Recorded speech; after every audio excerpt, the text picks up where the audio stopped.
On a hillside in a country sealed away from the rest of the world, there is a small wooden shed, and inside it hangs a whip. The teeth set along its length were left to rot on purpose. An infected wound opens wider than a clean one, and the people this whip was used on were never meant to heal from it. They were meant to soften.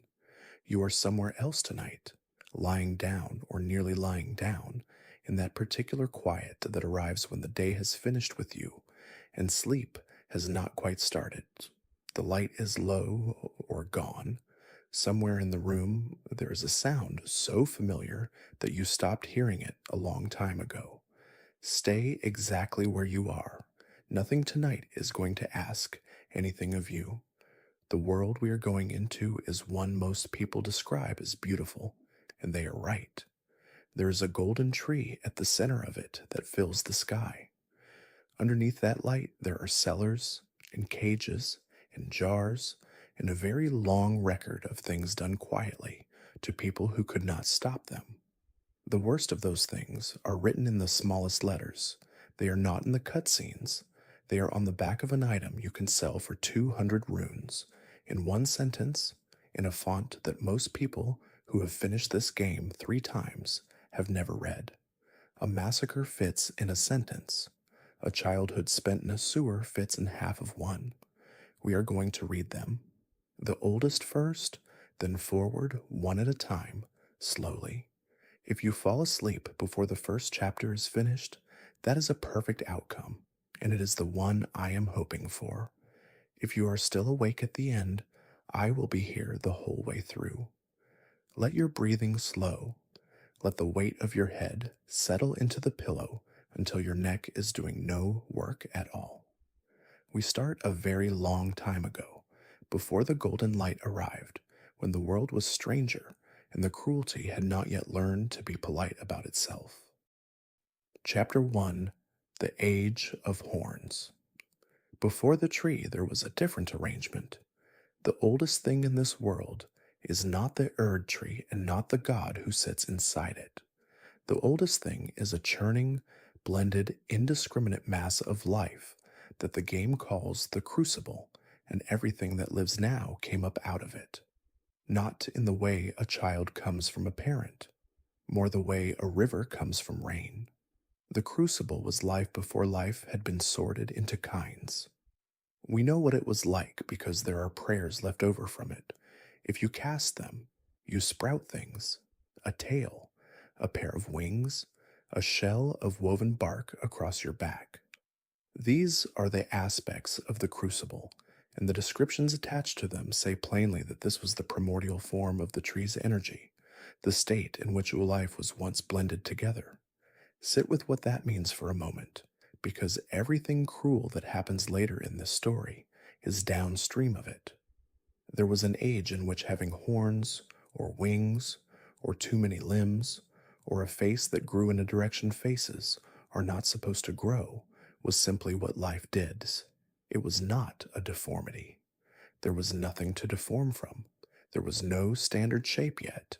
The people who ruled during that age are called the Hornsent, and they built the country we started in tonight. They were not gentle. I want to be careful here because there is a version of this story where the old world is innocent and the new world corrupts it, and that version is not true. The Hornsent had prisons and punishments and a rigid, elaborate theology, and we are about to look at what they did with all three. But their horns were sacred to them. Their horns were the visible proof that they came from the Crucible directly, that they were closer to the source than anything else walking around. And when you build a religion on the idea that a particular body is holy, you have automatically built a second idea alongside it, whether you meant to or not. You have built the idea that other bodies are less holy, that some people are further from the source, that there exists somewhere below you a kind of person whose flesh does not carry the same weight as yours. The Hornsent had a word for those people and a use for them. They lived among a race called the Shamans. In the language of the game's homeland, they are called by a word that means, more or less, a shrine maiden, a girl who attends to a god. In the lands between, They are remembered under a different name, and they are said to have come from another world entirely. Whichever of those is closer to the truth, and the game is genuinely unclear on this point, rather than coyly withholding an answer.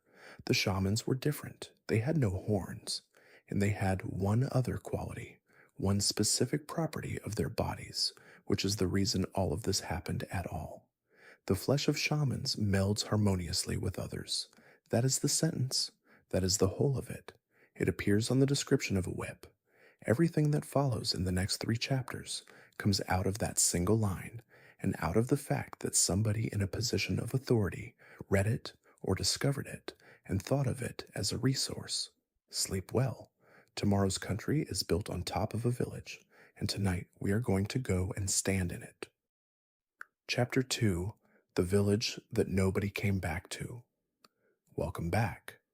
Let everything slow down around you.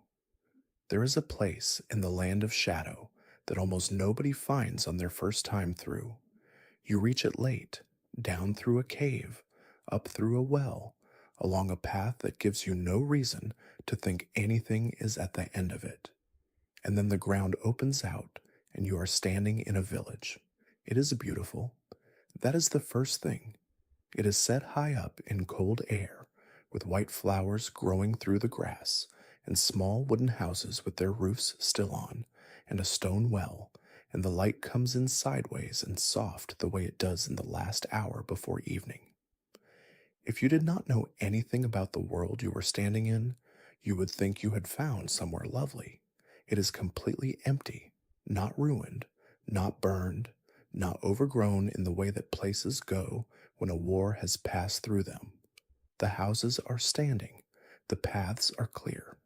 There is simply nobody in any of it, and there has been nobody in any of it for a very long time. This is the shaman village. This is where the queen of the world was born.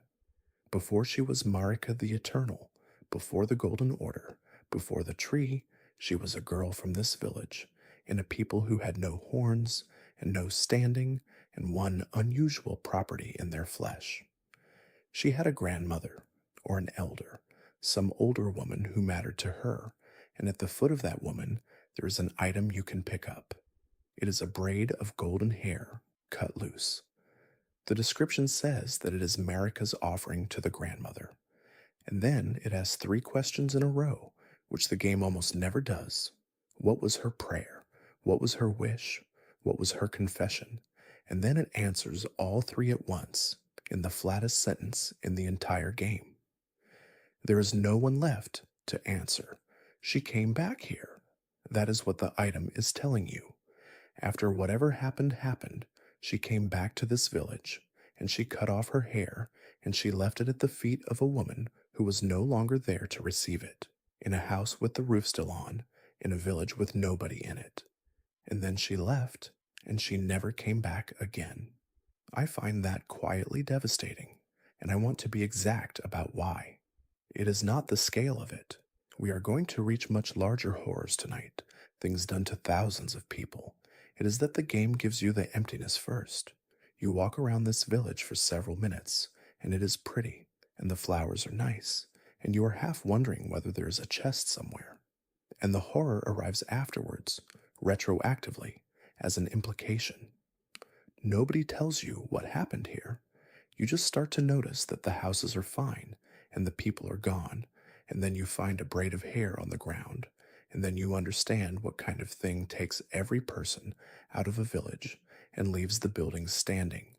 Something came here and took the people, all of them, and the reason they were taken is the sentence from the whip. Their flesh melds harmoniously with others. Rest now. Next, we go down the hill to where they were taken, and I am going to tell you what the jars were for. Chapter 3: What the Whip Was For. You are still here. Good. Let your breathing slow. Scattered all across this world, there are enormous ceramic jars, about the height of a person, sometimes taller. They stand in courtyards, in caves, in the corners of ruins. Some of them are simply pots, some of them are alive, and if you get close, they stand up on stubby legs, and come at you, and the noise they make is somewhere between a grunt and a sob. They are called jar saints, and there is a process for making one. The first thing to understand is that the jar is not a container in the sense that a barrel is a container. It is closer to a mold. What goes into it is people in pieces. There are villages in the land of shadow with butchering equipment set up in the open air, and the people who work there are not preparing food.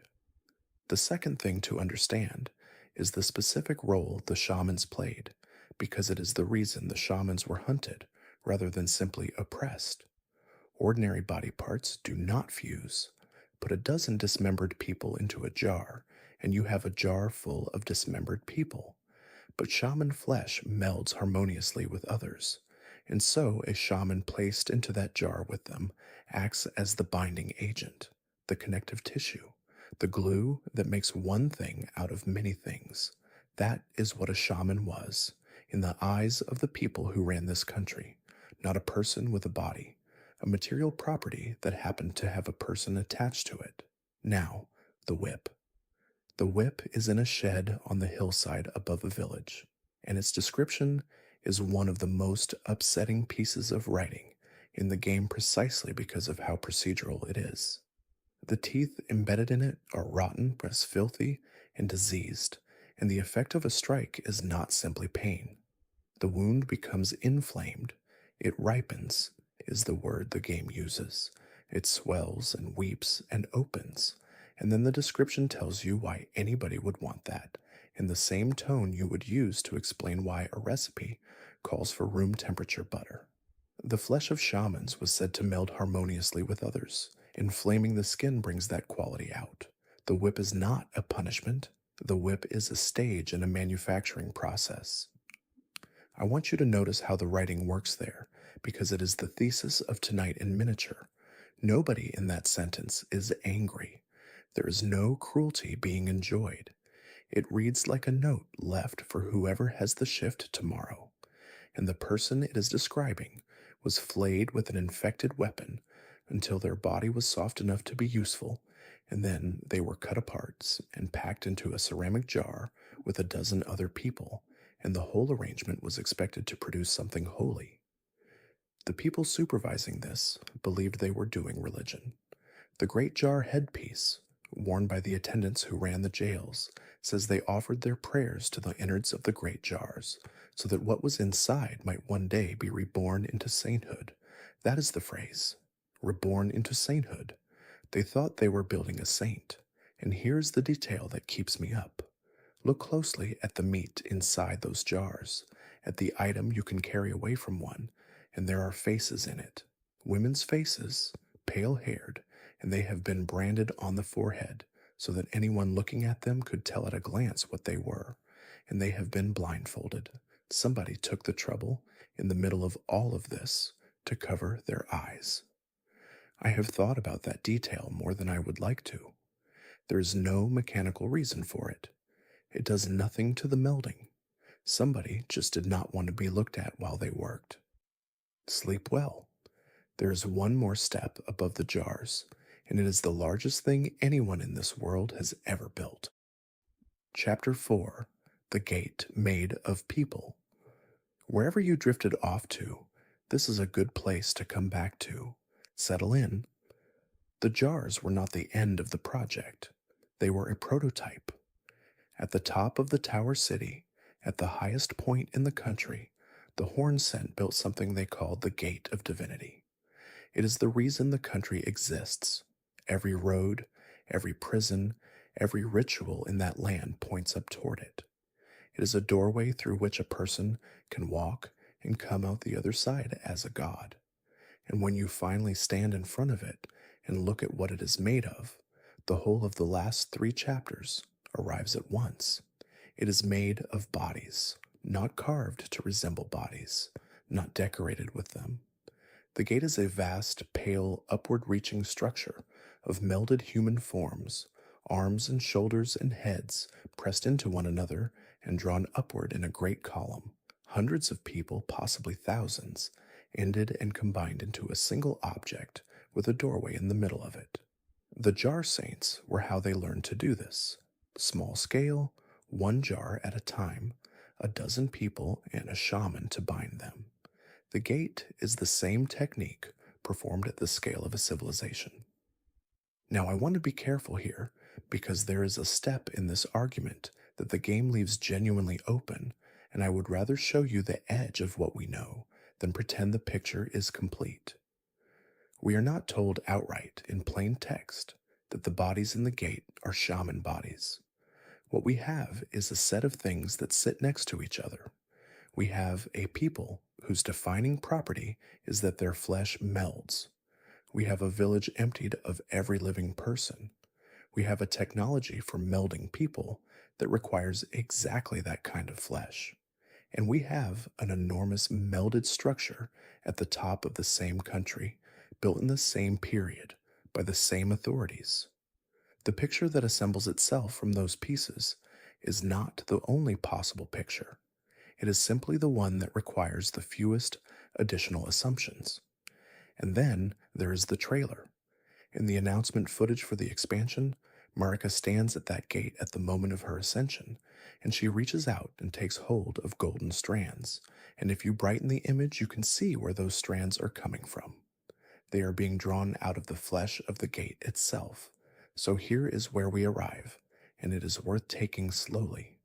A girl is born in a village of people who are hunted for a property of their flesh. Her whole people are taken. They are flayed, cut apart, melded, and built upward into a doorway. And then she walks to that doorway, and she puts her hand on it, and she pulls the divinity out of it, and she becomes the god of the world. She is standing on her family. That is the literal architecture of it. The power that founds the Golden Order, the light that fills the sky for the entire rest of this story, was drawn out of the bodies of the people she grew up with. And afterwards, she went home. She walked back up the hill to the empty village with the roof still on, and she cut off her hair, and she left it at the feet of a woman who was not there. What was her prayer?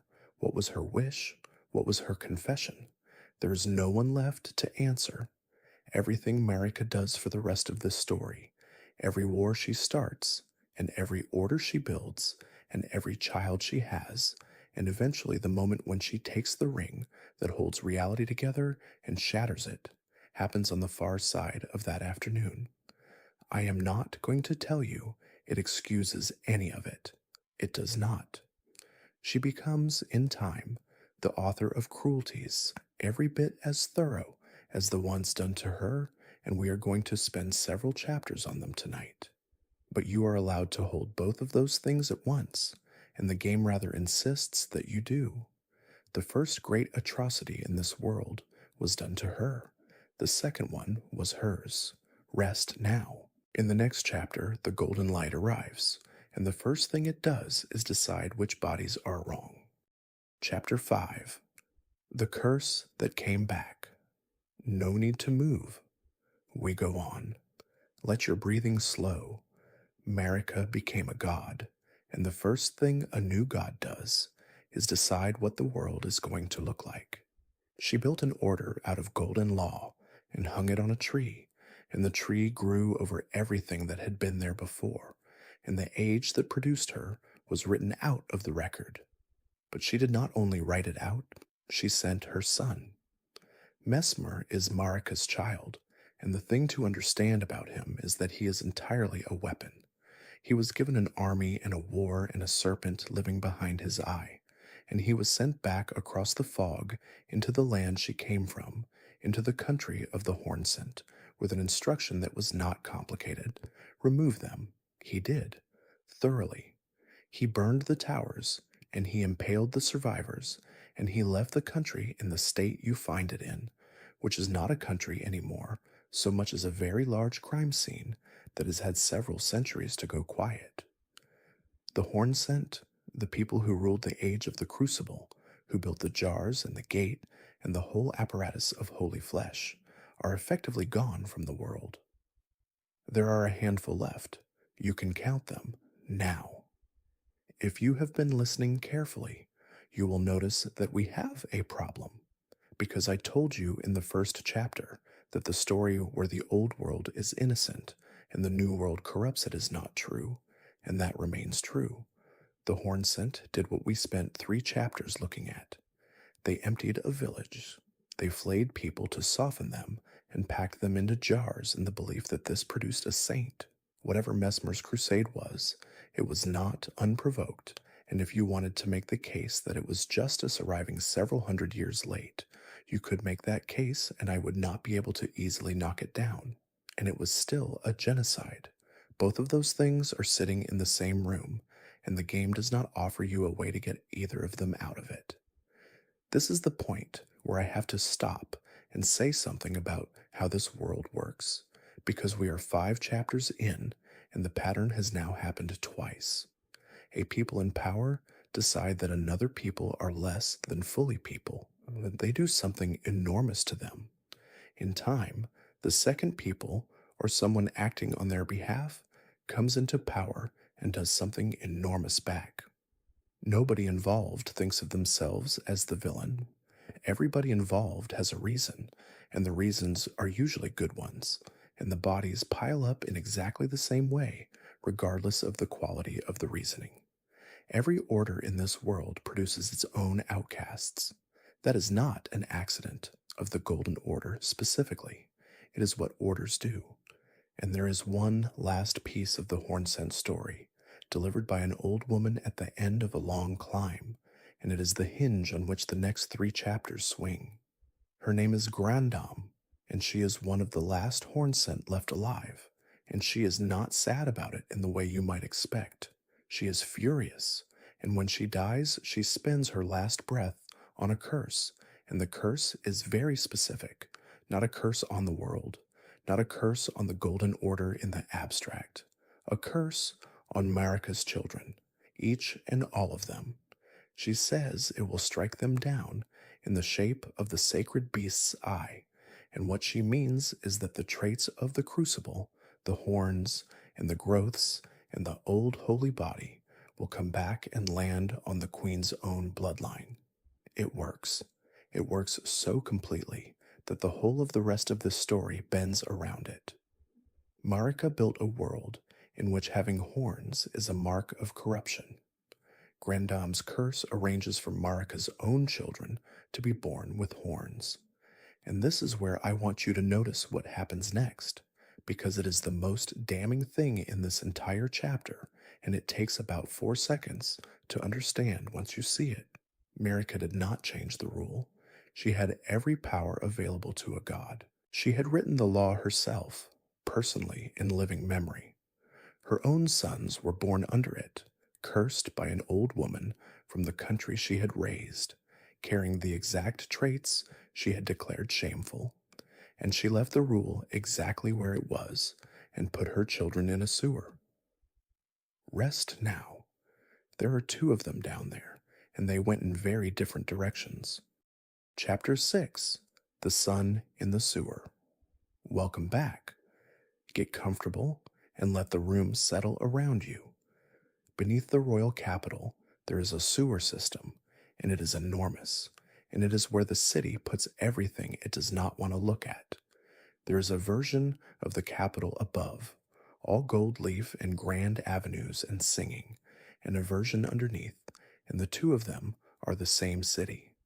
2 boys were raised down there, twins, sons of the queen and of Godfrey, the first Elden Lord, which makes them, in strict terms of lineage, the most royal children in the world. They were born Omen, which means they were born with the horns, and under the law their mother wrote that made them impure. The standard treatment for an Omen child born to an ordinary family is that the horns are cut off.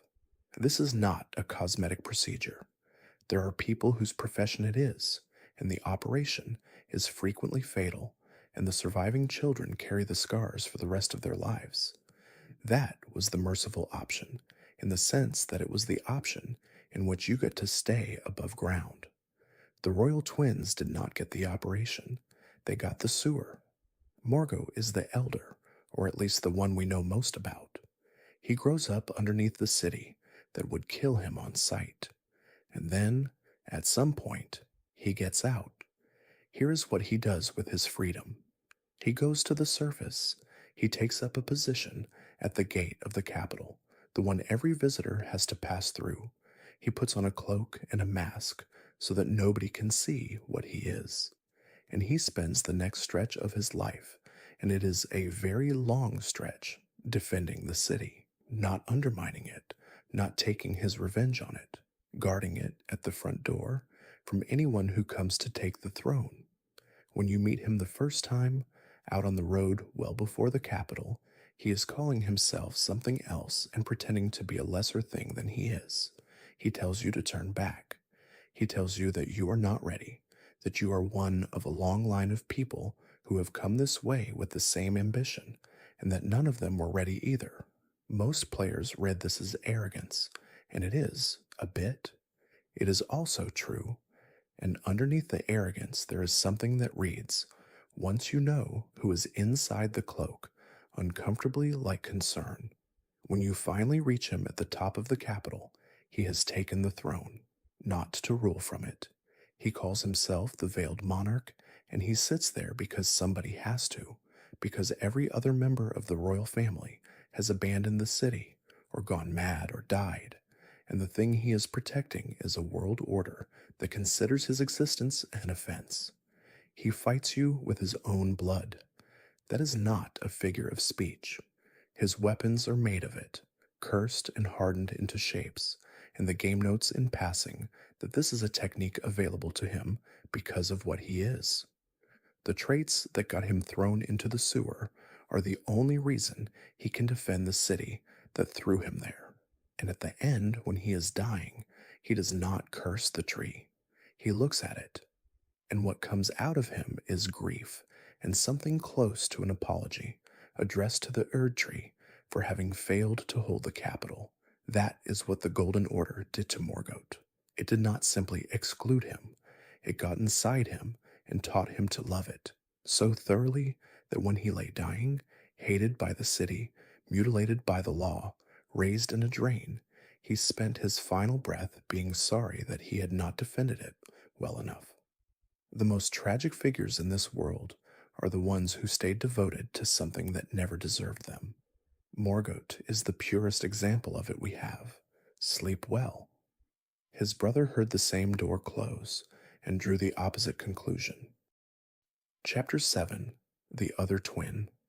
Wherever you drifted, this is a good place to come back to. Let everything slow down. Moog was in the same sewer, same night, same law, same mother, same set of horns. He also got out, and where his brother went up to the gate and spent his life apologizing to the thing that hurt him, Moog went down, far down, into the deep parts of the earth where the Golden Order's writ does not reach. He found something waiting, and it found him back. She is called the Formless Mother, and she is one of the outer gods, one of the powers that exist outside the greater will's arrangement and are always looking for a way in.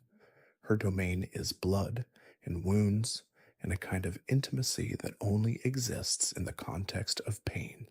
And when Mog stood in front of her, his blood caught fire. It is worth pausing on why. Mog's blood is cursed because he is an omen, and omen blood carries the old traits of the crucible.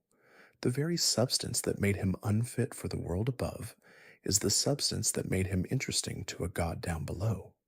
He had been told his entire life that what ran in his veins was filth. He went into the dark and found something enormous that looked at the same blood and called it holy. You can see, I think, how that would work on a person. He built a palace down there, in a hollow shaped like a wound in the earth, and everything in it is deep red and dark gold. He gathered followers.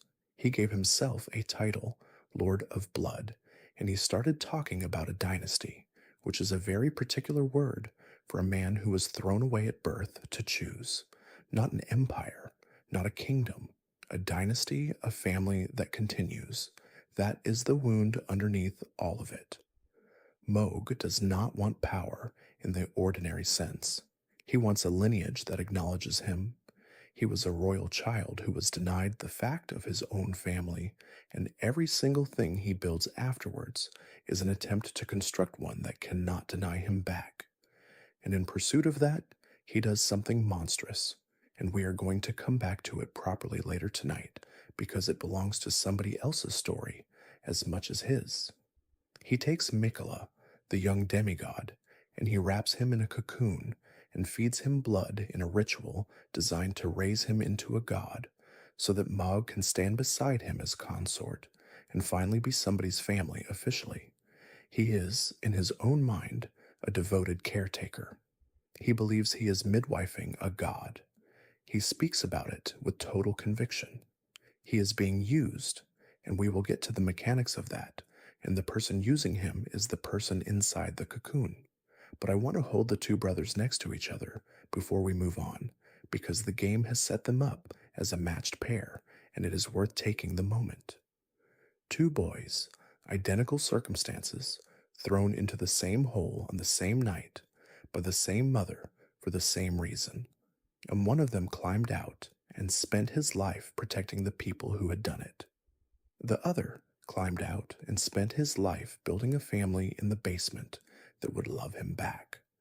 Neither of them ever got what they wanted, and there is no version of this story, not one, in which the person who put them down there is asked a single question about it. Rest now. Next, we go up to the surface, where an entire people were kept for the express purpose of carrying things. Chapter 8. The Ones Who Were Made to Carry Things. You are still here? Good. Settle back in. The misbegotten are everywhere in this world, and most players go their whole first playthrough thinking of them as an enemy type. They look like animals that have been badly persuaded into the shape of a person. Wolf faces, matted hair, hands that end in claws, standing upright and holding weapons. They come at you in packs in the early game, and there are some very large ones later. There is not a great deal of ceremony about them. They are people, in every sense that matters, and the Golden Order used them as livestock. Their origin is the Crucible. That is the whole of the problem. In the Old Age, an upright creature with a wolf's head was simply one of the shapes life took. Under the Golden Law, it is a corruption, an unfinished thing, and specifically a thing that lacks grace, which is the only credential that carries any weight in this world. So they were enslaved, openly at scale, as an ordinary feature of the economy. They were put to work in the mines and the quarries. They were made to haul. They were bred and sold. There are places in the world where you can find the pens. And once, on a peninsula in the south, they revolted. Castle Morn sits on the coast, and it was a real castle with a real garrison, and the misbegotten who worked there rose up and took it. What is left when you get there is a ruin full of corpses, most of them human, and the misbegotten still holding the ground they took. They killed everyone they could reach. It was not a clean uprising with a manifesto. It was the other kind. Here is where the writing does something that I think is genuinely remarkable, and it is the reason this chapter is in tonight's video at all. The game does not ask you to pick a side. It does something much more uncomfortable. It gives you two people to care about, and then makes sure that whichever way you feel about the revolt, you lose one of them.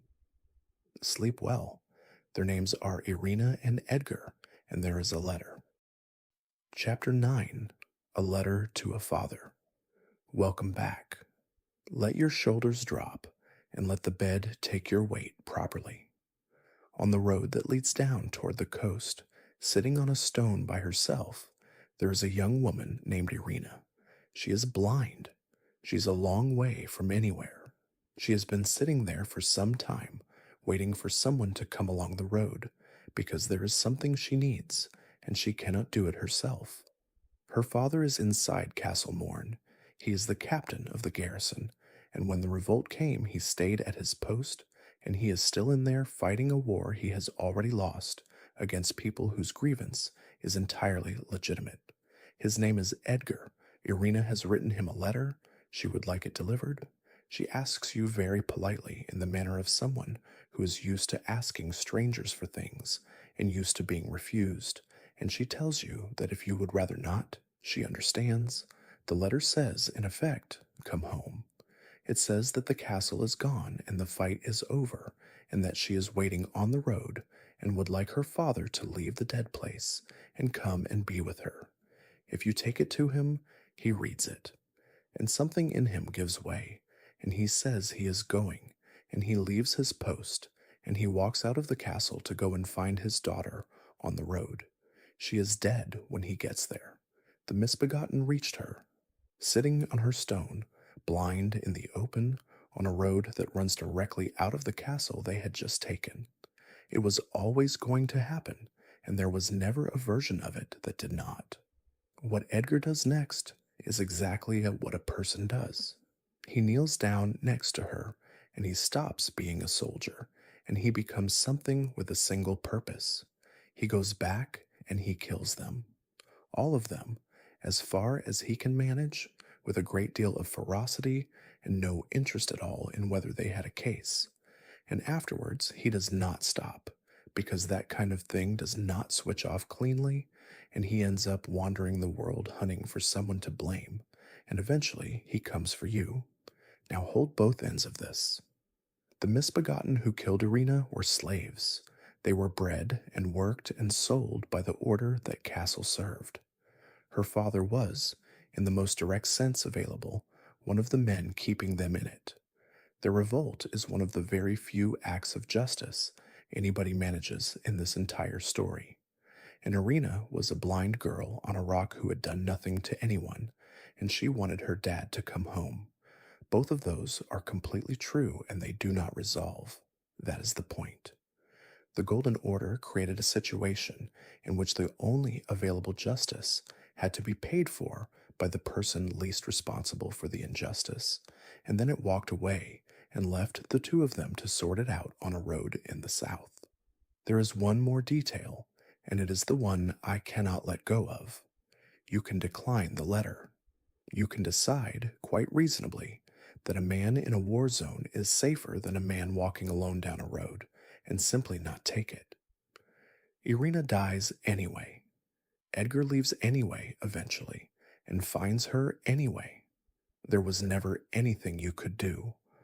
The game lets you carry the letter all that way so that you will feel, briefly, like there was.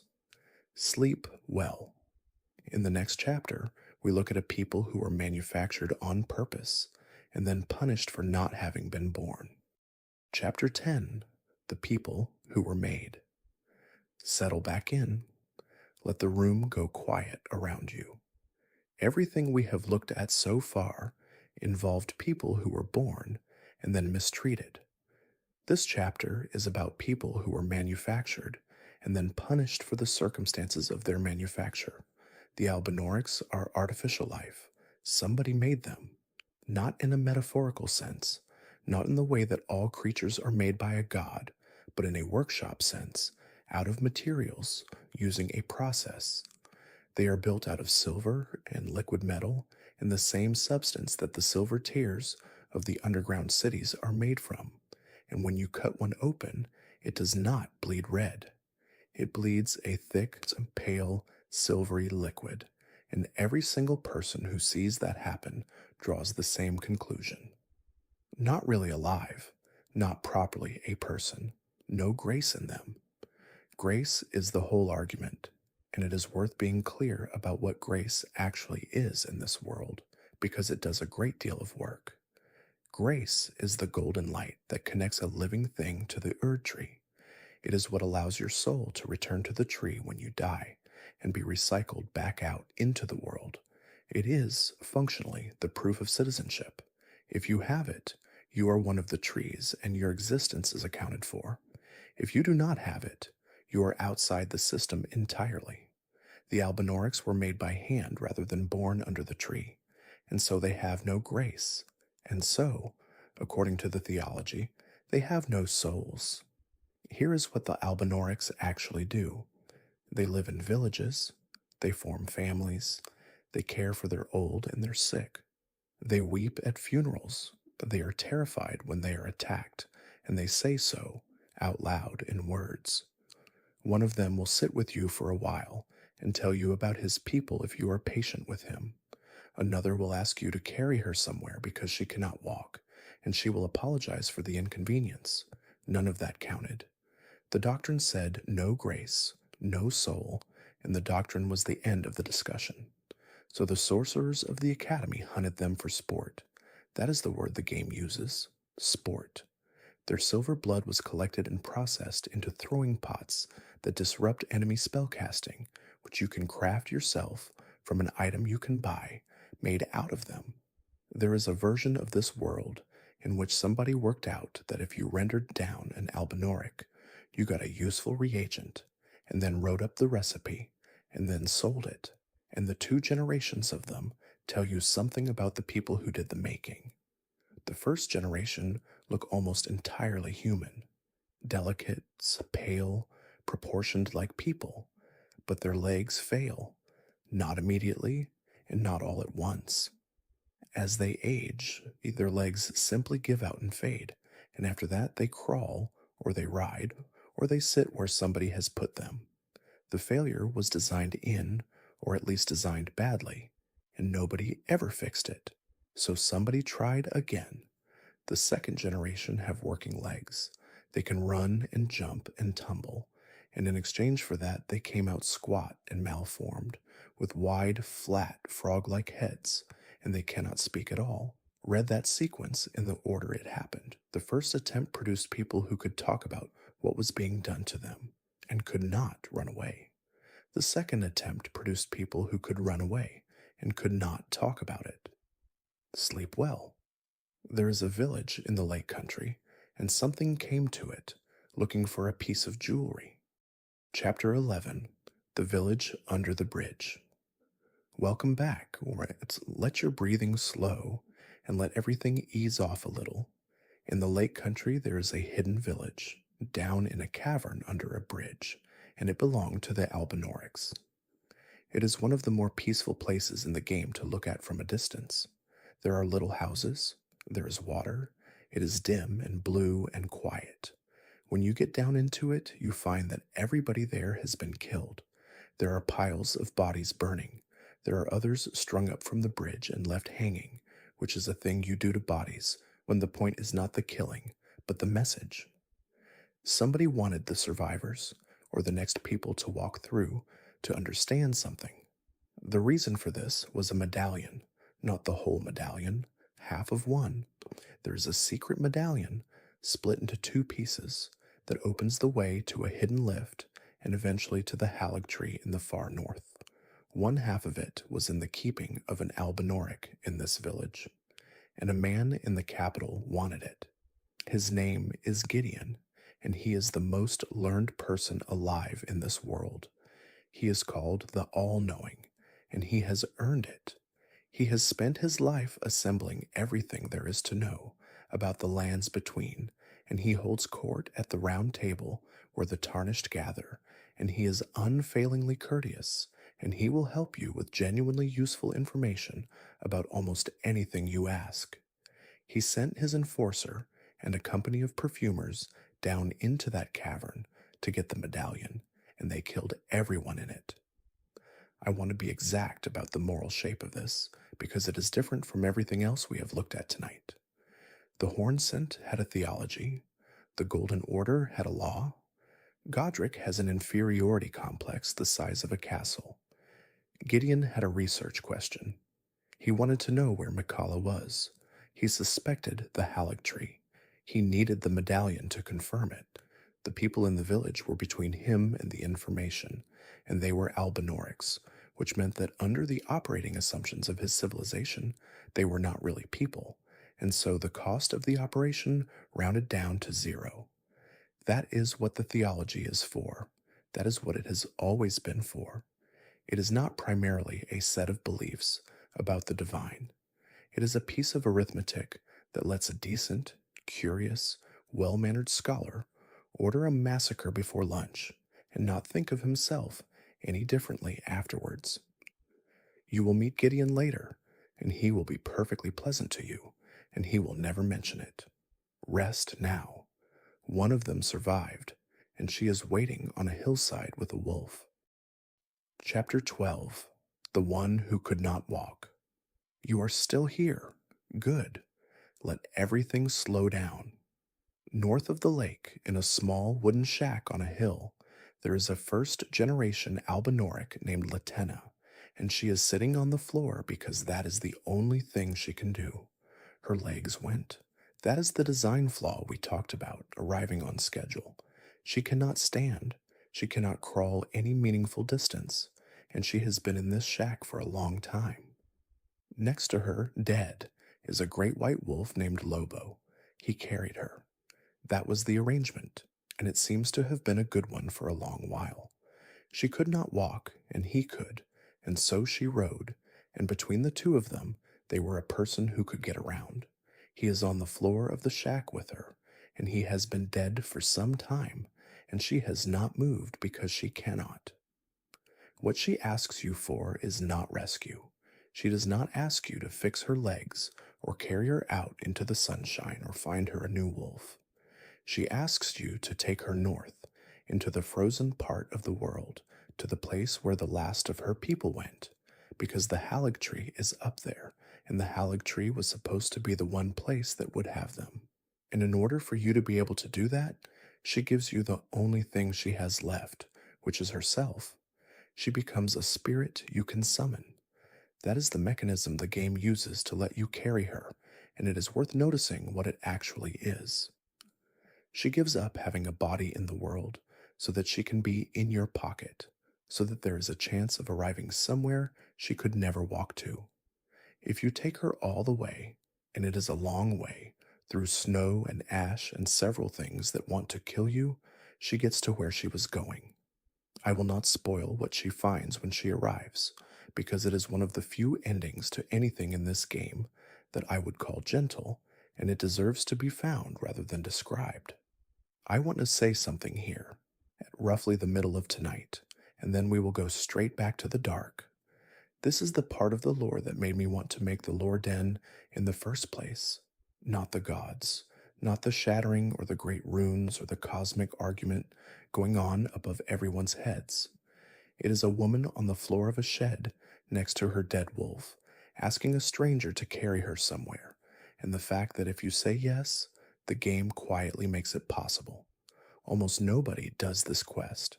It is easy to miss. It exists anyway, complete with an ending, for the small number of people who happen to walk into that shack and decide to be kind to somebody the entire world has written off. All right, back to it. Sleep well. In the next chapter, the best man in the world is murdered, and the murder does not finish. Chapter 13. The Death That Did Not Finish. Welcome back. Get comfortable. Let your jaw and your shoulders let go of whatever they are still holding. Godwin was the firstborn son of Marica and Godfrey, and by every account that survives him, he was the real thing. There is a category of person in stories who is described as good and comes across as boring. Godwin is not in it, and the reason is that the evidence for his goodness is entirely circumstantial and entirely persuasive. He befriended an ancient dragon, not defeated, befriended. Fortisax, one of the oldest and most powerful creatures in existence, from a species the Golden Order had spent a war putting down, chose to be his friend. The dragons taught him their lightning. He fought alongside them. Somewhere in that there is a young man who looked at a species everyone else regarded as an enemy resource and simply started talking to them. He was loved. That comes through everywhere. He was the one everybody expected to inherit. And on a night of cold fog, he was the first to die. The mechanics of it matter, so let me lay them out carefully, because everything dark that happens in the second half of this world grows out of exactly how this went wrong. Marika had removed death from the world, literally. She took the rune of death out of the Elden Ring and sealed it inside her shadow-bound beast, and the effect was that people stopped truly dying. Souls went back to the tree and were recycled. It was, in every sermon, presented as the greatest gift the Golden Order had given anyone. A fragment of that rune was stolen. The theft was arranged by Ronnie, and the fragment was forged into a set of black knives, and those knives were carried by assassins into the capital on a night of wintry fog, and they were used on Godwin. But the knives held only a piece of the rune, not the whole of death, only the part that kills souls. So his soul died, and his body did not. He is still down there, under the capital, in the roots, and he has been growing ever since. Not conscious, not suffering in any way we can confirm, and I want to be careful about that because it would be easy and cheap to tell you he is in agony, and the game does not say so. What it says is that his body kept going after the person inside it stopped, and that it has been spreading through the root system of the world for a very long time, and that what grows out of it is called Deathroot, and that Deathroot is a contagion. When you finally reach him, deep under everything, what you find is enormous. A vast, pale, sleeping face at the bottom of the world, with a tree growing out of it, still expanding, still doing whatever a body does when nobody is home. The kindest man in the world was murdered, and the murder was botched, and the botch turned him into the largest single source of horror in the story. In one detail, the one I always come back to, Fortisax is still there. The dragon went down into the earth after his friend was killed and started fighting the Deathblight directly, trying to hold it back with pure lightning, and he lost, and he did not stop. He is down there now, in a dream, still fighting a thing that cannot be beaten, next to a body that cannot be saved, because his friend is in there somewhere, and nobody else came. Remember the phrase, the first death. It is going to come back at the end of tonight, and it is going to mean something different when it does. Rest now. What Godwin's body leaked into the world created a new kind of person, and the Golden Order set about killing them for it. Chapter 14, Hunted for Existing. Wherever you have drifted, this is a good place to come back to. Let your breathing slow. Deathroot spread. It went through the root network under the whole world, and where it surfaced, something started happening to the dead. They stopped going back to the tree. Instead, they stayed in their bodies, animate and wrong, and the Golden Order gave them a name that is a piece of theology all by itself. Those who live in death. Understand what that name is doing. It does not describe a monster. It describes a category of citizen. These are people who died in the normal way, in a world where dying normally means going back into the tree, and who could not complete the transaction because the mechanism had been broken by an assassination in the capital that none of them had anything to do with. They did not choose it. They did not do anything to cause it. They are the collateral damage of a murder committed by the royal family, using a weapon stolen from the royal family in a system designed by the royal family. And the Golden Order declared them heretical and sent people out to hunt them. There is an entire profession built on this. Death hunters, roaming the world, killing things that are already dead for the crime of having failed to be recycled properly. There is a formal doctrine behind it, and an economy, and a set of specialized weapons. There is a man in gold armor at the round table who is one of the finest of them, and who will explain the theology to you politely if you ask. The stated reason is that those who live in death are a contamination and a threat to the order of things. The actual reason is that they are visible evidence that the Golden Order's central promise, the promise of a clean and holy cycle that all its authority rests on, has a hole in it and has had one for centuries. You cannot admit that in public, so instead you send people out to burn the evidence. That is what makes this one of the darkest threads in the game for me. It is not gory. Nothing about it is designed to shock you. It is an entire persecution running for generations, with an institution behind it and a doctrine to justify it. whose real function is public relations for a broken machine. Sleep well. There is one woman who looked at all of this and decided that death should be allowed to work again, and she went about it in the strangest way anyone in this story goes about anything. Chapter 15: The Woman Who Held People. Welcome back. Settle in and let the bed take all of your weight. At the round table, off in a side chamber, there is a woman named Fia who will offer to hold you. That is her whole function at first glance. She's a deathbed companion. She lies down and she puts her arms around a tarnished and she holds them for a while. And when you get up, you have a small blessing on you and a small curse at the same time from the same embrace. Slightly stronger, slightly more fragile. The game gives you no comment on this whatsoever, and I have never seen a cleaner piece of design in my life. That is what comfort costs, rendered as two numbers. What Fia is actually doing is collecting. Her belief, held with total conviction, is that death has been stolen from the world and should be given back, not death as an enemy, death as a right. Under the Golden Order, nobody truly ends, and everybody's soul is recycled into the tree that the greater will is feeding on, and Fia thinks that is an obscenity dressed as a gift. She wants people to be able to stop. To do it, she needs the rune of death made whole in a form the world can accept, and that means she needs Godwin. The Prince of Death, the enormous sleeping body at the bottom of everything, is the only place in existence where death and life are already combined. So she goes down to him. She lies down with that vast dead thing, and she holds it the way she holds everyone, because holding is the only method she has ever had. She is in love with something that cannot possibly know she is there.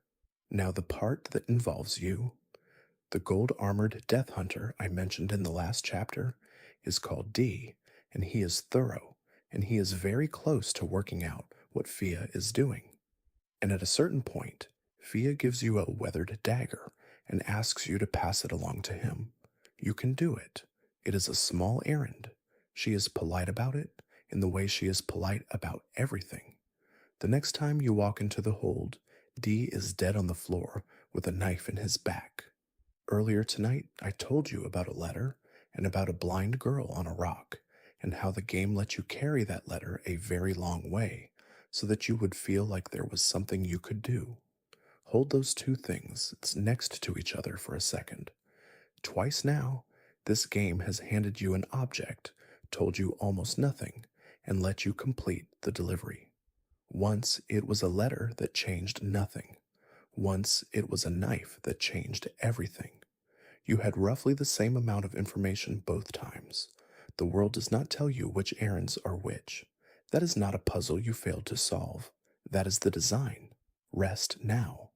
In the next chapter, we go back to the roots, and to a group of people who ate them. Chapter 16: The Ones Who Were Pulled Up. You are still here. Good. Let your breathing slow right down.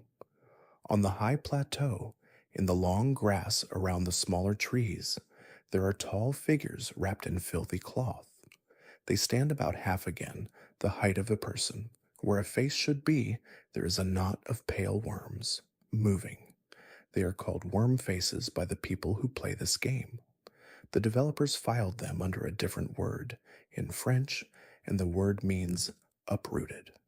I want to take these slowly, because they are the single best example of the thing I said at the start of tonight, that the worst material in this game is delivered in the smallest possible letters. There is no item description for these creatures, not one. There is no NPC who explains them. Everything we can know about them has to be assembled out of where they stand, what their bodies look like, and the noises they make. So start with the body. Under the worms, there is a human head, elongated, the skin dried and marked, but a person's head. They have human ears. Their arms end in human hands with human fingers. Their feet are human feet. Whatever these are, they were people, and the worms are something that happened to them rather than something they always had. Then listen to them, which is the part that changes the whole thing. They do not roar. Monsters in this game roar and screech and bellow, and these do none of it. They cough. Wet, labored human coughing, the sound of somebody genuinely ill. In between, they mutter. It is not language you can parse, but it has the shape of language, the rhythm of somebody trying to say something, or pray something, or curse somebody. And sometimes, when they are not aware of you, they weep. Put those two observations together, and you arrive somewhere terrible: human anatomy, human illness noises, human attempts at speech. Whatever is happening to them, they are conscious inside it. They are aware. They have been aware the entire time. Now the placement, which tells you who they used to be. They gather around the minor trees, not randomly through the world, specifically there in numbers, guarding them, to the point where in one place the boss you find defending a minor tree is one of these things rather than the usual guardian. The items scattered around them are Golden Order items, incantations and shields and relics of the faith, and they carry a heavy resistance to holy damage, which in this world is the specific signature of the Golden Order, the way a fingerprint is the signature of a hand. Everything in that paragraph points one direction. These were the faithful, priests or monks or some devoted order attached to the trees, and they are still at their posts, still guarding, generations after whatever happened to them happened. And what happened to them, most likely, is the roots. The roots of the tree are where the Golden Order buries its dead, because that is the mechanism by which a soul is returned and recycled, which means the roots are, functionally, the largest graveyard in the world. And Godwin's body has been growing through that root system since the night of Black Knives, and everything it touches, it changes. They ate from the roots, or tended them, or simply stood in the wrong place for long enough. And the thing in the roots got into them and turned them into this, and they stayed. They are still guarding the tree. They cannot speak, they cannot stop coughing, they are dying of something that will not finish killing them, and they have not left their posts. Sleep well. In the next chapter, a man who was born into greatness and had none of it starts sewing other people onto himself. Chapter 17: The Man Who Wore Other People. Welcome back. Get comfortable and let everything ease. The first proper boss most players meet is Godric, and he is a joke. That is the intended reading, and it is the correct one. He is a puffed up, whining, self-important little man in an enormous castle, shrieking about his lineage while you take him apart. And the game very deliberately makes his boast about being descended from Godfrey sound as hollow as possible. The reason he is in tonight's video is what he does about it. Godric's problem is that he is genuinely, verifiably weak. Not weak by the standards of a god, weak by the standards of the demigods he is related to, which is a family that includes a woman who has never lost a battle and a man who holds the stars still. He got a great rune like the rest of them, and he got a castle, and he got a bloodline, and none of it made him formidable, and everybody knew. So he started grafting. He takes the limbs of people he has conquered, and he attaches them to his own body. Arms, mostly dozens of them, sewn on in rows, until the thing sitting on the throne of Stormvale is a man with a wall of other people's arms coming out of him. In the second half of his fight, he takes an entire dragon's head and grafts it onto his forearm and uses it to breathe fire at you, which is either the most pathetic or the most impressive thing anybody does in this game, depending on how you look at it. The limbs come from somewhere. That is the part that matters, and the part the game makes you go and find out for yourself. There is a village at the foot of the castle, and there is a chapel, and in that chapel there is a young woman named Roderica sitting on the floor. She came here with a group. Friends, or people who had become friends on the road, a whole party of them traveling together with the ordinary intention of finding somewhere better. They went up to the castle. They are all still there. They were used. What is left of them is stitched into the boss at the top and into the grafted scions in the courtyards. And Roderica is the only one who did not go in, and she knows exactly what happened, and she is sitting on the floor of a chapel with the wreckage of it in her head. When you first speak to her, she is not really present. She talks about a spirit that is with her. She talks in circles. She says she should go up to the castle too, because that is where everyone went. She is not asking for help. She has stopped being able to want things. Her story does get better. That is worth saying, because there are not many in this game that do.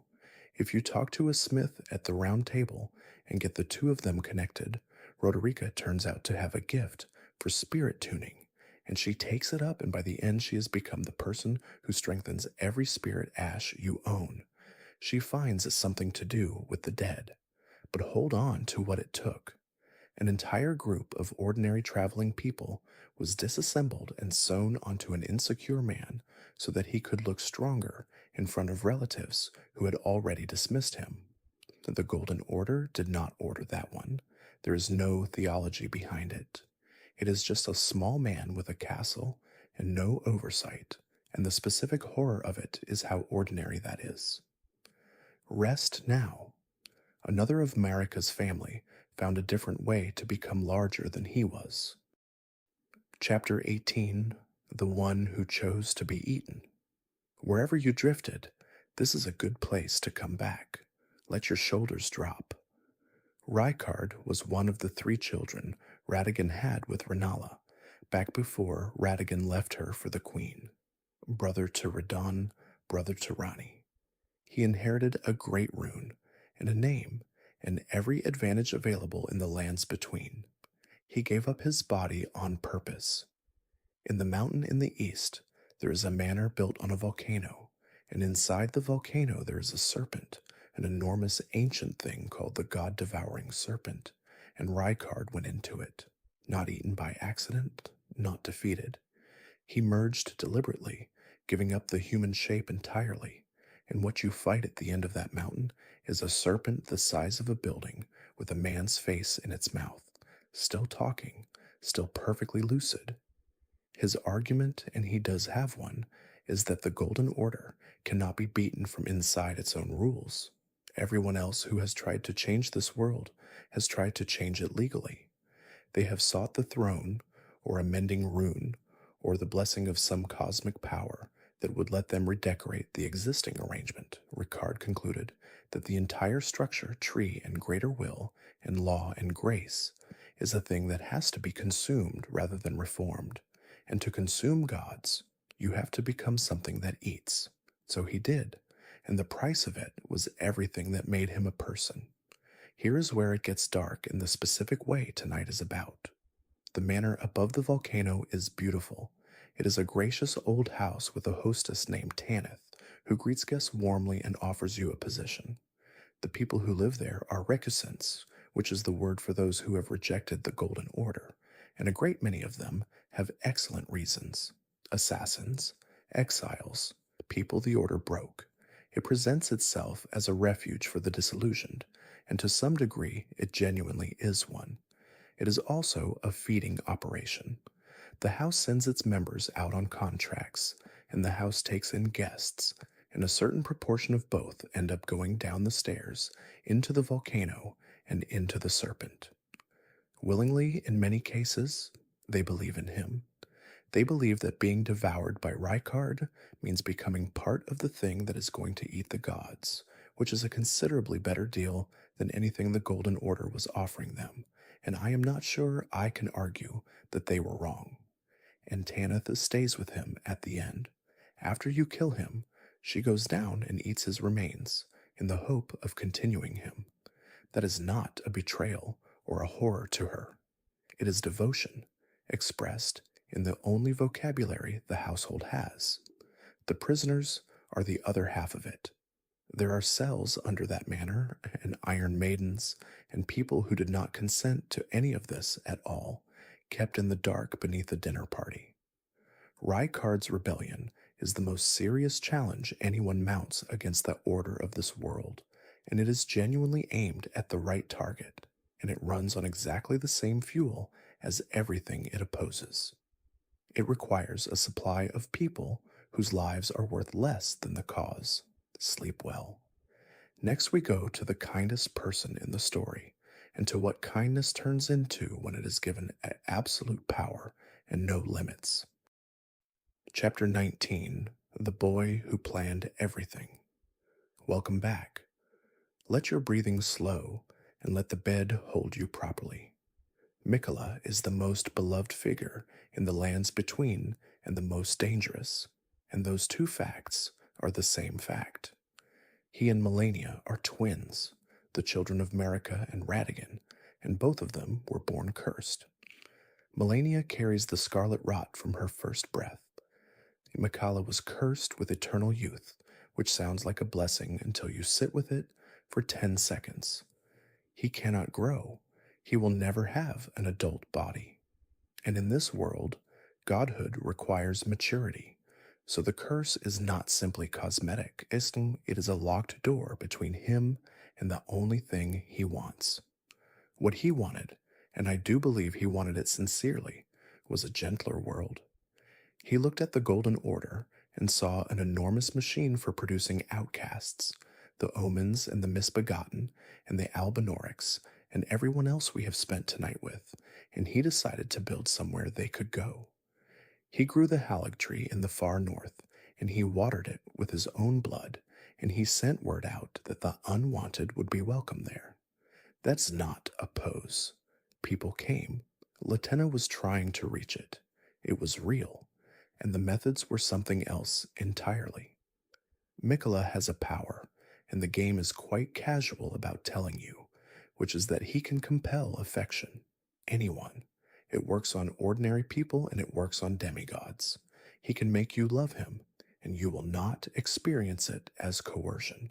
You will experience it as having decided freely that Mikola is worth everything you have.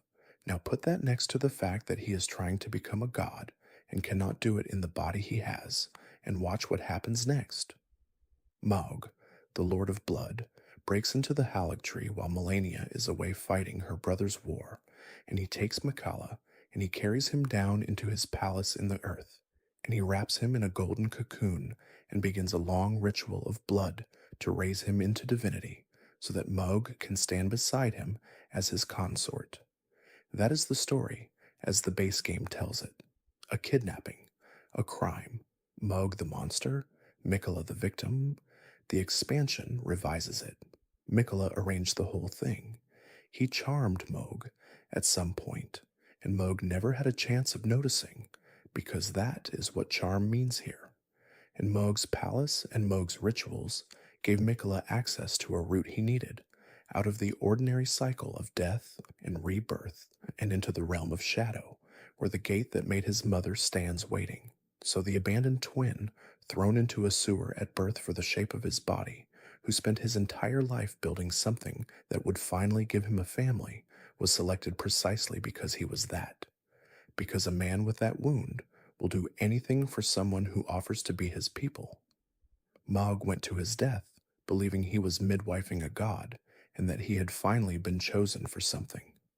And I want to be careful not to flatten Mikola into a villain, because the game does not. His compassion is not fake. The halig tree is real. He is going to shed his own body piece by piece on the way up to that gate and give up more than anyone else in this story gives up. He is trying to build a world with no outcasts in it, and to do it, he treats the people around him as material, which is exactly precisely what was done to his mother's village. Rest now. There is one more thing Mikola left behind on the road up, and she is sleeping at the bottom of a crack in the world. Chapter 20: The Saint Who Was Left Sleeping. You are still here. Good. Let everything slow down around you. To reach the gate that makes gods, Mikola had to shed his flesh. That is the toll on that road. He went up it piece by piece, and at intervals along the way he put things down and left them behind, and each thing he left behind is lying somewhere in the land of shadow for you to find. He left his flesh, he left his strength, he left his fear and his doubt. And near the bottom of a crack in the world, at the end of a very long descent, he left his love. Her name is Saint Trina, and if you have played this game, you have met her before without knowing it. She turns up in the base game as a sleeping figure in the underground, surrounded by pale blue flowers and everything associated with her puts people to sleep. The sword named for her, the lilies, the soporific mist.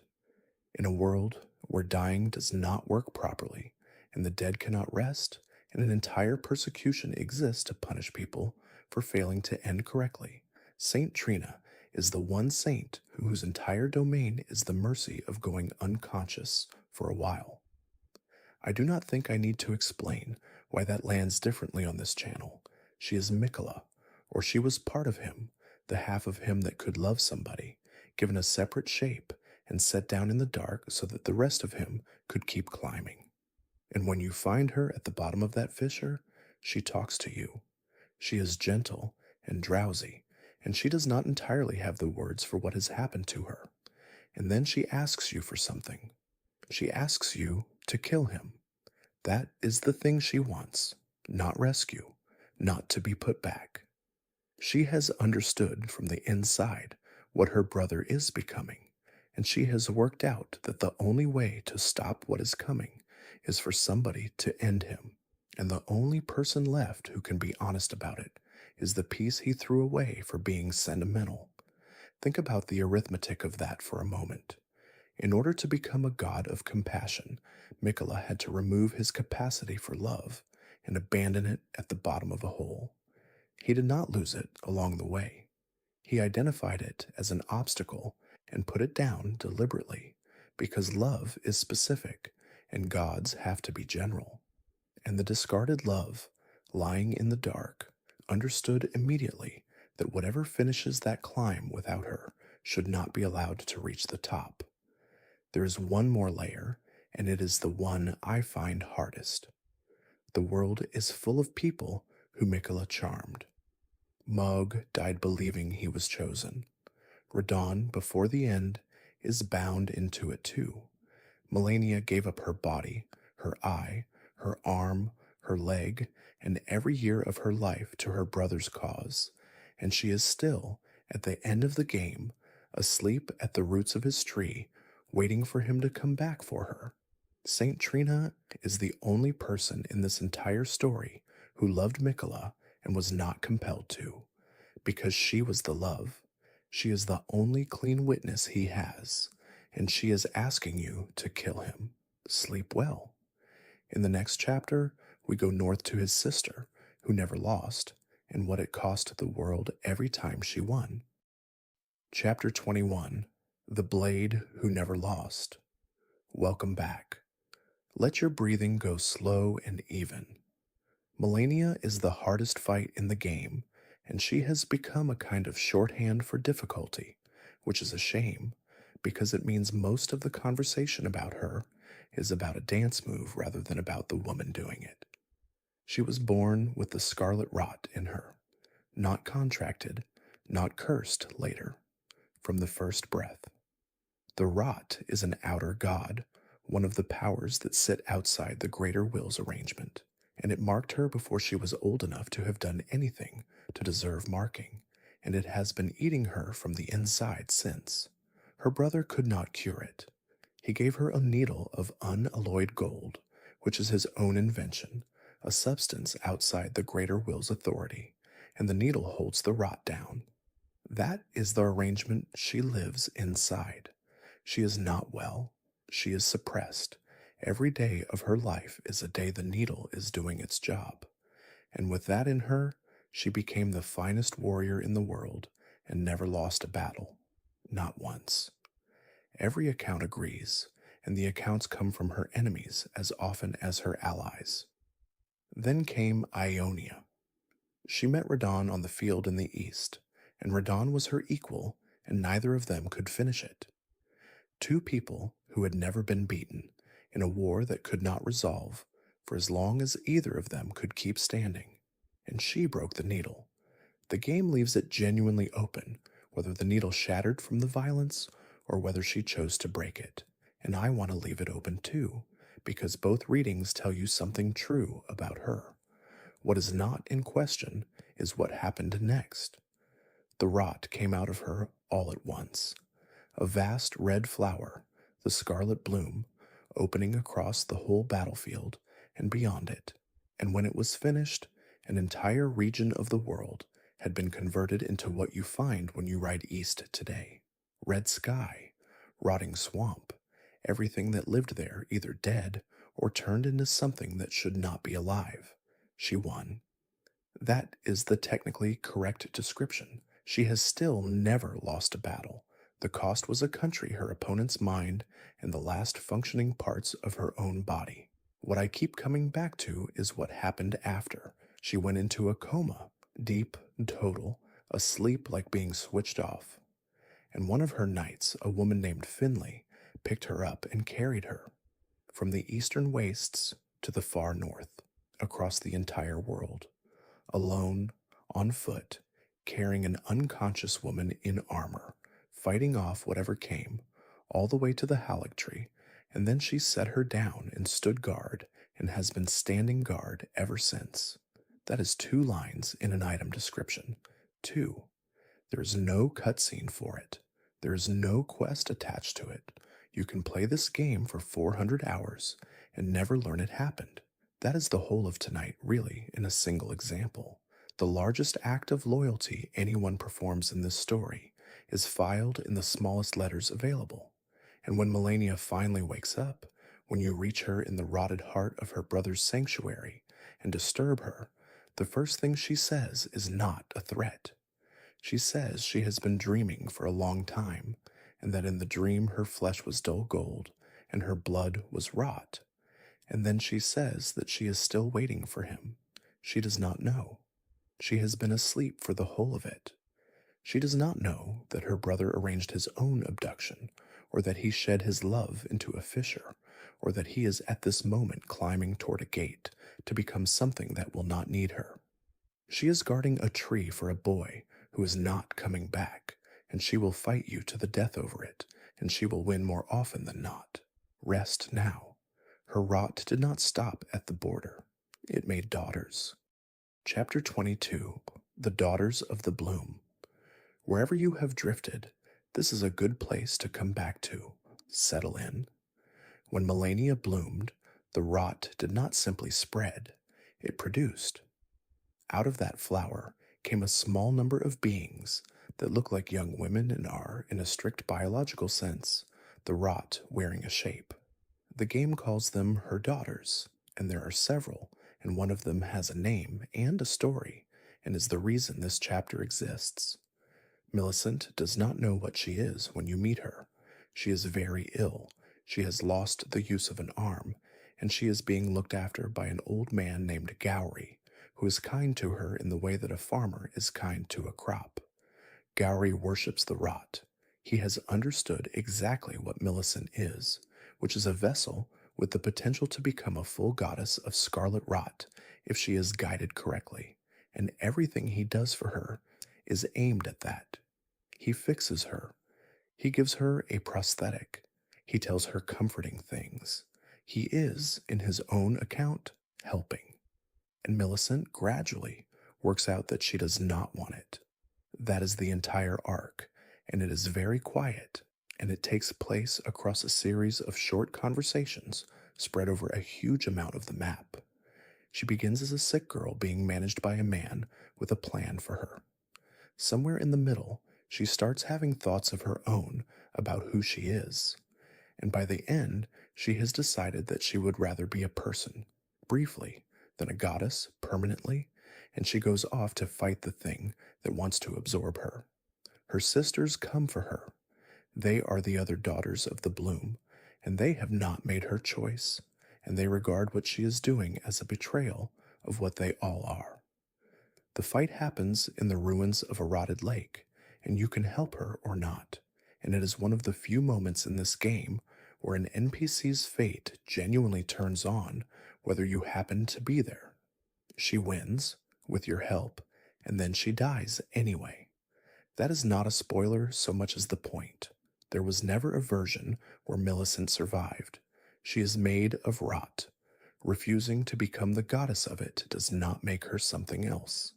It only means she gets to spend the short time she has as herself. What she says at the end is the part that stays with me. She does not rage, so she does not ask why. She says that she is glad, on balance, that she got to be a person for a while, and she thanks you for coming, and she leaves you her prosthetic arm because she will not be needing it.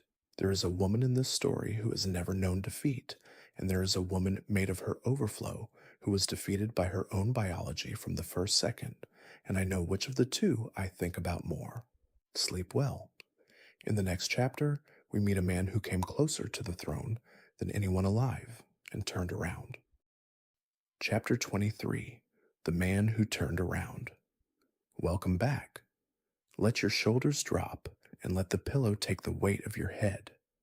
There is a room at the round table that belongs to somebody who is not there. Nobody mentions him much. His equipment is scattered across the world in the places where his story went wrong, and if you read the descriptions attached to it, you can assemble the single strangest career in the lands between.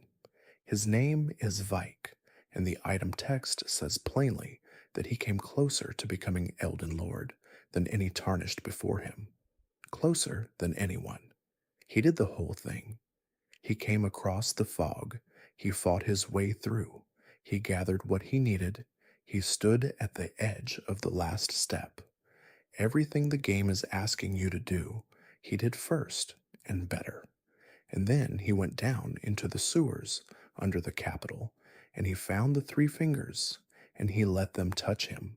The three fingers are the emissaries of the frenzied flame, which is the most coherent and most horrifying idea in this world.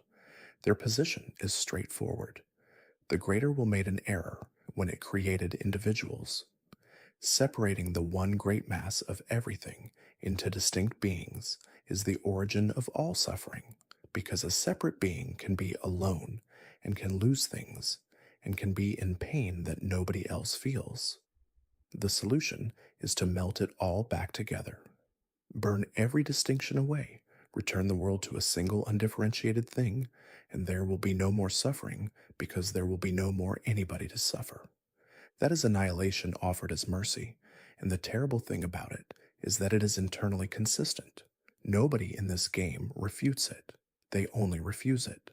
Why would the most successful tarnished in history walk away from the throne and take that instead? The reading I find most persuasive, and I want to flag clearly that it is a reading rather than something the game states outright, involves what the throne actually costs. To open the Erd tree, you need the flame of a giant, and the kindling for that flame is a person. Specifically, it is the maiden who has guided you the entire way. She burns so that you can walk in. If that is what Vike found at the top, then his story is that he got all the way to the last step, learned what the last step required, and refused to pay it. And having refused the one road, he took the only other one available that would burn the tree down without her. He is out there now, in the snowfields in the far north, mad with frenzy, invading travelers. You can go and fight him. He does not know who you are. Rest now. Somebody else finished the road he started, and she was blind, and you fed her every step of it. Chapter 24. The Girl and the Grapes. You are still here? Good. Let everything ease off. Hieta is sitting by the side of a lake when you first meet her, and she is hungry, and she is blind, and she asks you for grapes. Not food in general, grapes specifically. She says they are the only thing that helps, and she says it with the slight embarrassment of somebody who knows the request is strange and is asking anyway. You find them. They are scattered around the world in the places where terrible things have happened, and each one you bring her, she eats, and each one changes her. After the first, she is grateful and a little clearer. After the second, she starts saying things that are not quite hers, phrases about a flame, about a lord, about a purpose she has not been told. After the third, she is talking about the frenzied flame directly, and she does not appear to know where the words are coming from. Her blindness is not incidental, it is a qualification. Something has been preparing her for a long time, and the grapes are the mechanism, and you are the delivery system. By the end, she is standing in front of a sealed door under the Capitol, telling you that she is your finger maiden now, and that she will guide you to the Lord of the frenzied flame. She has become the thing Vike's maiden was going to be. The road he refused to walk, she has been walked down, one grape at a time, by a stranger who was being helpful. I want to lay the three of them next to each other, because tonight has been circling this, and I want to say it plainly. You carried a letter to a father, and a girl on a rock died anyway. You carried a knife to a hunter, and he was on the floor with it in his back the next time you came through. You carried grapes to a hungry blind woman, one at a time, and each one took a little more of her away. And at the end of it, she was not a person anymore. She was a fixture in front of a door. Not one of those errands announced itself. In every case, the game gave you an item, a name, a direction, and a person who was pleased to see you. That is how it works here. Nobody in this world is warned. Nobody gets a moment where the music changes to tell them that the small favor they are about to do is the one that matters. I said at the start of tonight that the cruelty here is quiet and written down in the smallest letters. This is the other half of it. It is also participatory. The people who do the worst damage in the lands between are almost never the ones who intended to. Sleep well? There is one man left who intends it completely, and he is the darkest thing in this game. Chapter 25. The Man Who Meant All of It. Welcome back. Get comfortable. Let everything slow right down. Almost everybody we have talked about tonight had a reason. The Horn Scent had a theology. The Golden Order had a law. Gideon had a research question. Mikola had a vision of a kinder world and a horrifying way of getting there. Even the frenzied flame has a philosophy you can follow from beginning to end without hitting a contradiction. There is one man in this game who simply wants to do it. You see him before you see anything else. In the opening moments of the game, before you have done anything, there is a body hanging from a gallows. That is him.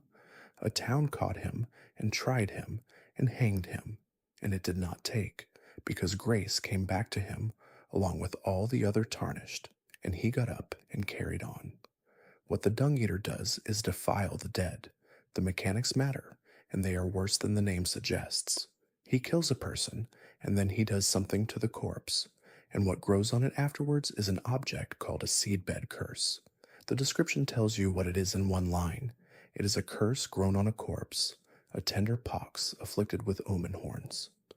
The effect is that the soul cannot return to the ear tree. In this world, that is the worst thing that can be done to a person, and it is worse than killing them, and it is worse by a wide margin. Death here was supposed to be a return. You go into the roots, and back into the tree, and out again. The Dung Eater's curse severs that. The person he kills does not simply die. They are stuck permanently outside the only system this world has for what happens next, and they will be reborn as an omen, cursed in the shape the Golden Order despises most. There is a man named Boggart who sells you food by the side of a lake in the early game. He is cheerful. He is one of maybe 4 people in the entire lands between who is straightforwardly nice for no reason. And at one point, he tells you, and there is real fear in it, about a man he shared a cell with once, and what he saw that man do to people. The Dung Eater finds him. You come back to the lake, and Boggart is dead, and there is a seedbed curse on the ground where he was. Now, the reason he does it, because there is one, and it is the most disturbing part. Look at his armor. It is shaped like an omen with the horns cut off, and the description explains that this is a picture of the inside of his head. This is how he sees himself, and how he wishes he looked. The heart of an omen without the body to match. And then the description asks a question directly. which the game almost never does. Could there be any crueler existence? He believes he is one of them. Whether he actually is, whether he was born with something and had it cut off, or whether he is a man who has constructed an identity out of grievance, the game does not say, and I do not think it matters much. What matters is what he built on top of it. His position is that the world sorts people into the graced and the cursed, and that being on the wrong side of that line is unbearable, and that he has found the only permanent solution. If everyone is cursed, then nobody can be scorned for being cursed. If every soul in the lands between is severed from the tree, the entire category of outcast stops existing because there is nothing left to be cast out of. He is trying to abolish the outcast by making everyone one. And here is the thing I cannot quite get around. Every single chapter of tonight has been about what this world does to the people it decides are less. The shamans, the omens, the misbegotten, the albinorics, those who live in death. Every one of them was destroyed by a line drawn between the acceptable and the impure. The Dung Eater has correctly identified the disease. He is the only person in the story who names it precisely and goes after the mechanism itself rather than negotiating for a better position within it. And his cure is to inflict the worst available fate on every living thing forever. You can help him do it, incidentally. There is an ending in this game where you feed him the curses you have collected, and he dies in agony completing his work, and the mending rune that comes out of it rewrites reality so that all things are defiled. It is a real ending. It is on the list. Sleep well. In the next chapter, we go back to the very beginning of tonight, because there is one detail about the jars I have been holding on to. Chapter 26. The Practice That Was Kept. Wherever you drifted, this is a good place to come back to. Let your breathing slow. Do you remember the jars? 9 chapters into the world's history, at the very start of tonight, we stood in a shed and looked at a whip with rotten teeth in it, and we followed what it was for down into a village where people were cut apart and packed into ceramic vessels in the belief that this produced a saint. That was the horn scent. That was the old cruelty, the one the Golden Order replaced. Now go and look at a jar in the lands between today. They are everywhere. They stand in the courtyards of Golden Order strongholds. There are living ones walking around with weapons. There is a whole village of peaceful jars in a valley in the lake country, tended and looked after. There is a magnificent, cheerful, deeply likable warrior jar named Alexander, who you meet stuck in a hole and help out, and who becomes one of the few genuine friendships available in this game. These are called warrior jars, and the practice is straightforward. When a great warrior dies, their remains go into a jar. The jar carries them, and in time the contents become something, and eventually the jar makes its way to the roots of a minor tree, so that what is inside can be returned to the world. That is a burial rite. It is presented as an honor. Alexander is proud of what he is, and it is the same technology. The Golden Order did not abolish the jars. It kept them and rebranded them and turned an execution method into a funeral custom. The apparatus that ground up an entire people is still standing, still in use, with better public relations attached.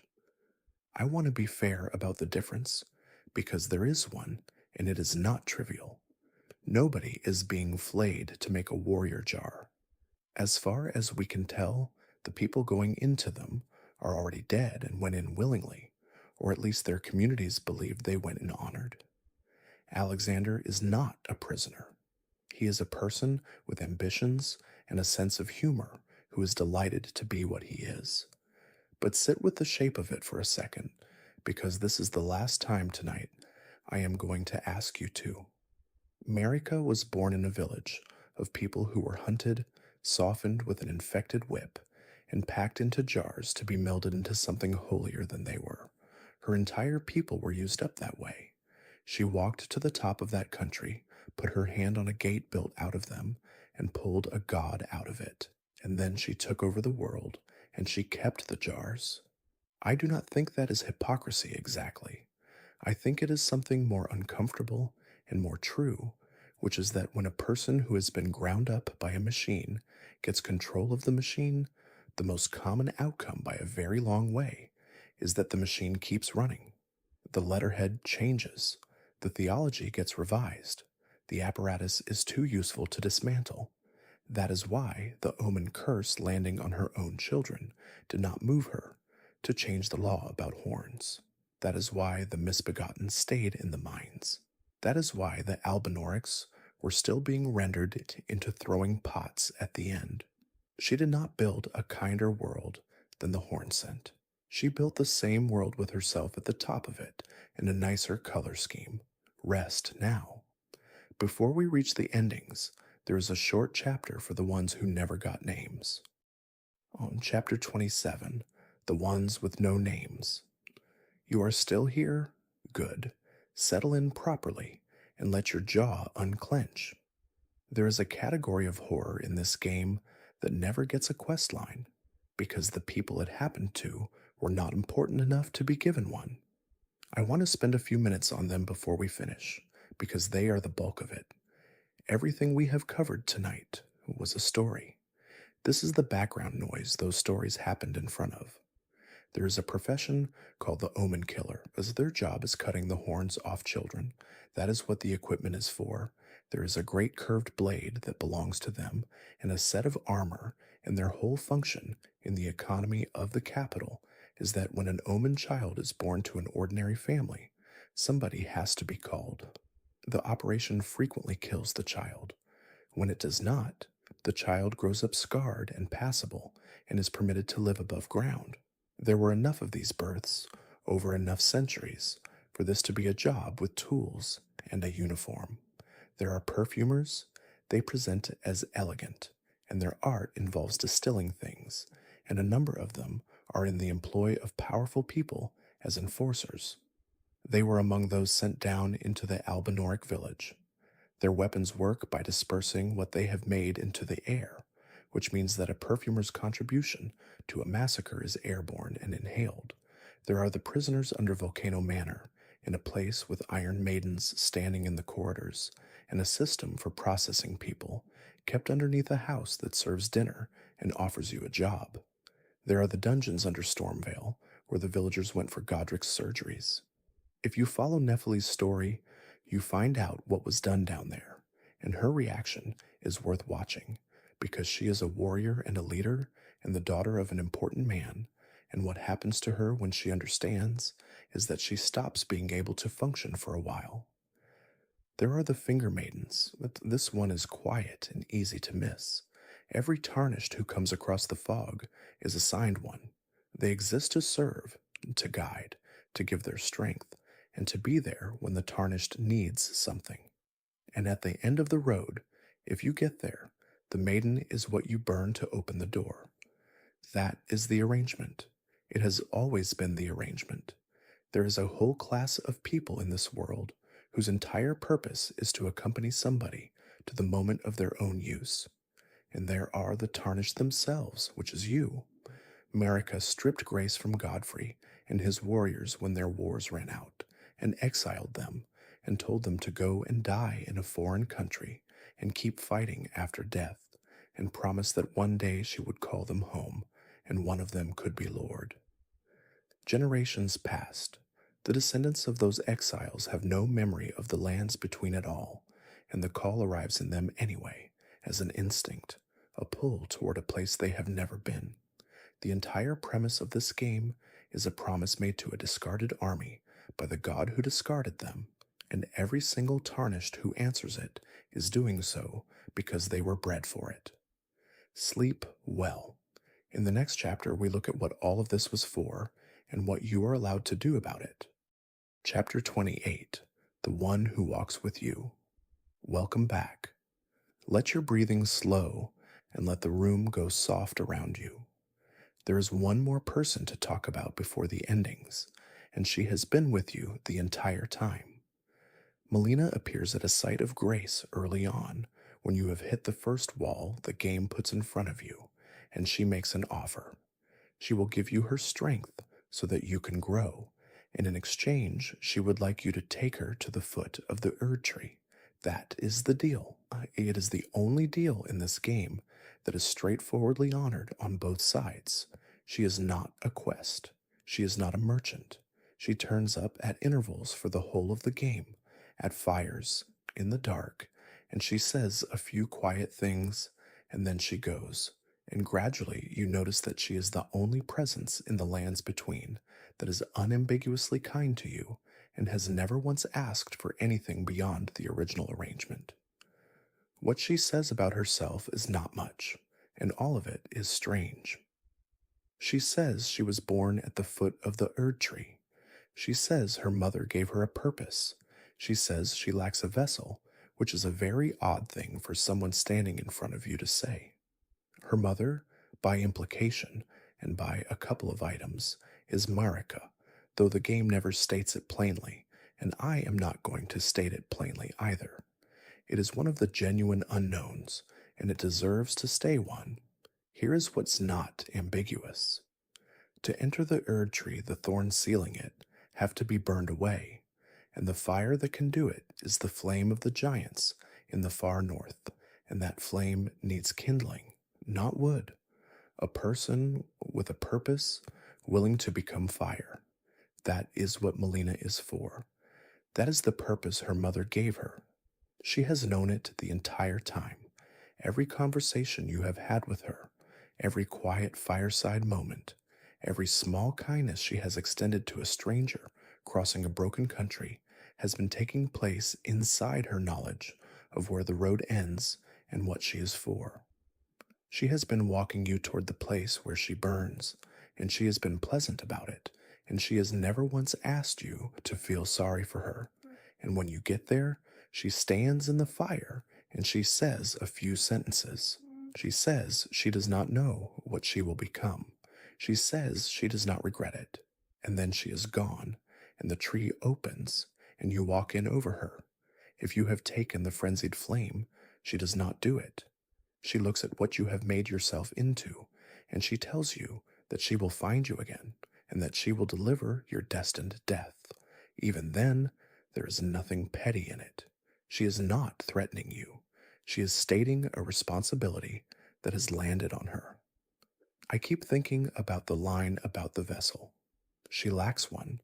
She exists at the edges of things, at fires, in the between spaces, and she can be present with you, but she cannot be in the world the way you are in it.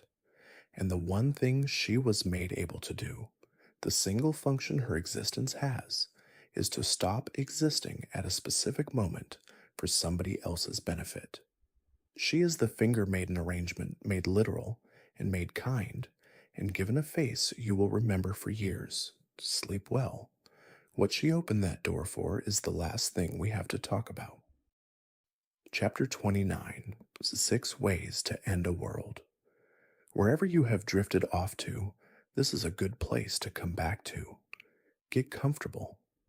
At the end of everything, past the tree, and the guardian inside it, and the god at the bottom of it all, you are standing in front of a shattered ring and a fractured queen, and the game asks you what kind of world you would like there to be.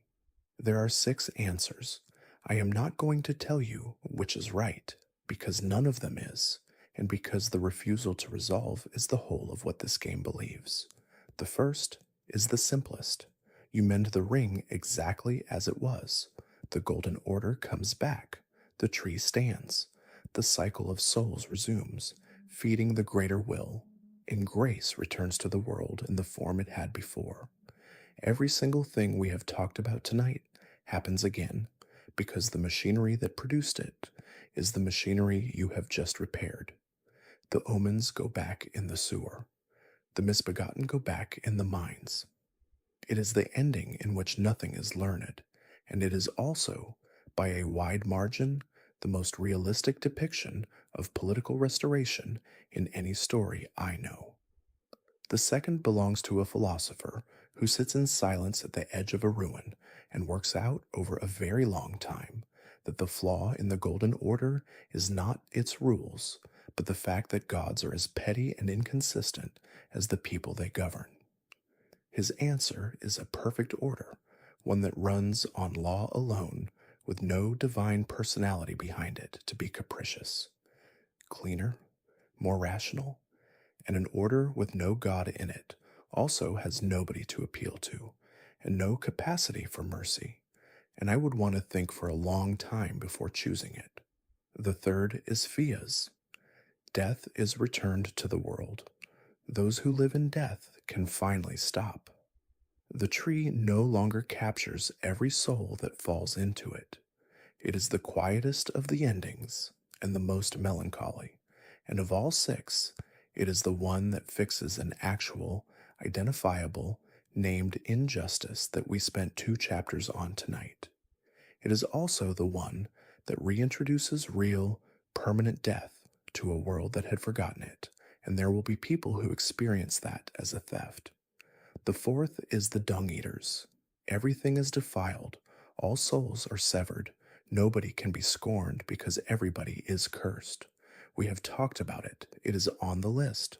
Somebody, somewhere, has chosen it. The fifth is the frenzied flame. You burn all of it. Not the order, not the tree, not the tyranny specifically. All of it, every distinction, every separate thing, back into one undifferentiated mass so that nothing can suffer because nothing is anything anymore. It is the only ending that ends the suffering completely, and it does so by ending everything that could suffer, and the woman who walked you across the world will come for you afterwards. And the sixth is Ronnie's, and it is the one that most people take, and it deserves its own chapter. Rest now. The last of the demigods spent centuries preparing hers, and she paid for it in advance. Chapter 30, The Age of Stars. You are still here. Good. Let everything slow down. We have come almost all the way through tonight without properly discussing the person who set most of it in motion. Rani is Radigan's daughter by Renala, sister to Radon and Rykard, and she was chosen as an Empyrean, which means she was a candidate to become the next god of the lands between. The two fingers selected her. She would have inherited the whole arrangement, taken Marika's place, and kept the cycle turning on behalf of the greater will. She did not want it, not in the sense of finding the job unappealing. She looked at the arrangement, at the tree feeding on souls, and the distant cosmic power directing everything through a set of intermediaries, and she concluded that the entire structure had to be escaped rather than inherited. To escape it, she had to die in the flesh while keeping her soul, because the fingers hold you through your body. So she arranged the theft of a fragment of the rune of death and had it forged into black knives. And on the night those knives went into the capital and killed Godwin, at the very same moment in a tower far away, Ronnie killed herself. That is the plan working. That is what it looked like from the inside. Everything we spent chapters 13 and 14 on comes out of that night. Godwin's soul died and his body did not, and the botch became the prince of death, and the death root spread through the roots, and those who live in death began appearing, and the Golden Order started hunting them. Ronnie transferred her soul into a doll and vanished from the world's attention with her freedom in hand, and behind her she left a corpse the size of a district growing under the capital and a persecution that would run for centuries. She is not sorry, exactly. She does not spend the game agonizing. She spends it working, patiently, across a span of time that would break most people, toward an ending she designed before you were born. And when you find her, she is a small blue doll in a tower, with a wolf and a blacksmith and a snow witch for company, and she is unfailingly formal and slightly cold and entirely certain. Her ending is the Age of Stars. She takes the world away from the greater will and out into the dark, under the guidance of the moon, on a journey of 1,000 years, into cold and distance and something genuinely unknown. She calls it an age of unalloyed cold darkness, which is not a phrase anybody uses in a sales pitch. It is, by common agreement, the most hopeful ending in the game. It is the only one that breaks the cycle rather than repairing, replacing, or incinerating it. And there is a moment in it that I think about more than the cosmology. Somewhere in the middle of her quest line, she asks you to find a ring for her. It is small, and it is perfect, and it has been waiting a long time, and it is the ring that binds her to the Lord, who will stand beside her in the new age. She asks you formally, in the old language, to be that person, and when you bring it back to her, she goes quiet, that is all. There is no swell of music. A woman who has been executing a conspiracy with total discipline for several hundred years, who arranged her own death and her brother's murder and the ruin of half the world to get to this point, receives a small ring from somebody who went and found it for her, and for a second she does not have anything prepared to say. That is the most human moment any demigod is given in this entire game, and it belongs to the coldest of them, and you have to go a long way out of your way to be there for it. Sleep well. Before we finish, there are three more, and the first is about a war that was won so completely that only one person was left to tend what was taken. Chapter 31, The Last of Them. Welcome back. Settle in and let your breathing slow right down. At the top of the world, there is a range of frozen mountains, and on it there is a forge, and chained beside that forge there is one enormous living creature. He is the last fire giant, not one of the last. The last. His people were there before the Erd tree. They worshipped a fell god of flame, an older power from an older arrangement, and they tended a fire that the game calls the Flame of Ruin. The important property of that fire is that it can burn the Erd tree. It is the one thing in existence that can. So Marika sent Godfrey, and Godfrey went up the mountain with an army, and the war against the giants is the defining campaign of the early Golden Order. It was long, and it was total, and when it was finished, the giants were gone. Not defeated, not subjugated in the way the misbegotten were subjugated, removed, except for one. They left one alive, and they chained him next to the cauldron, and they made him keep the fire burning. I want to be precise about what that means, because it is one of the coldest decisions anybody makes in this entire story, and it is made in a single sentence. The Golden Order exterminated a people because that people possessed a flame that could destroy the tree. And then it kept one survivor, in chains, on the mountain where his family died, to maintain the exact flame it had killed them all over, because at some point in the future, the Order might need to burn the tree open itself. He is not a prisoner of war. He is not a hostage. He is a piece of infrastructure. They kept the last member of a species alive as a pilot light. And how long has he been there? Long enough for the giants to pass out of living memory. Long enough that when you climb up to him, nothing about the arrangement is remarkable to anybody. There is a forge on a mountain, and something enormous is chained to it, and that is simply what is up there. When you fight him, and you have to, because Melina cannot burn without that flame, and the tree cannot open without Melina, he is slow, and he is old, and he is badly hurt long before you arrive. He fights the way something fights when it has been fighting the same fight for a very long time, and has no expectation of it ending. At the end, he pulls the cauldron of fire into his own chest rather than let you take it, and that is the closest thing to a decision he has been permitted in centuries. And then you take the flame off his body, and you carry it down the mountain, and you use it to open the tree. Everything that gets accomplished in this game, every ending on that list, runs through a fire that was kept alight by a chained survivor of a genocide committed to acquire it. Rest now. In the next chapter, an entire civilization is punished for wanting something, and the punishment is still going on underneath your feet. Chapter 32, The City That Was Buried. Welcome back. Let everything slow down, and let your head sink properly into the pillow. Underneath the lands between, there is another world, and it is bigger and older, and in several respects more beautiful than the one on the surface. The eternal cities are down there, Nokron, Noxtella, and the sacred ground beyond them, built by a people called the Nox, and they are extraordinary. Vast halls, silver architecture, terraces, and bridges and towers running down into the dark for what feels like miles.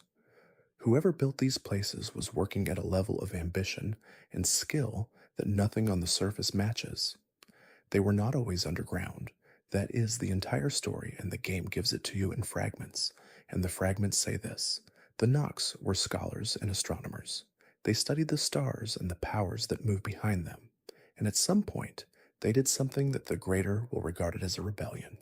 The most persuasive reading is that they were trying to raise their own lord, a lord of night, an alternative to the golden arrangement, which would have taken the world out of the Greater Will's hands entirely.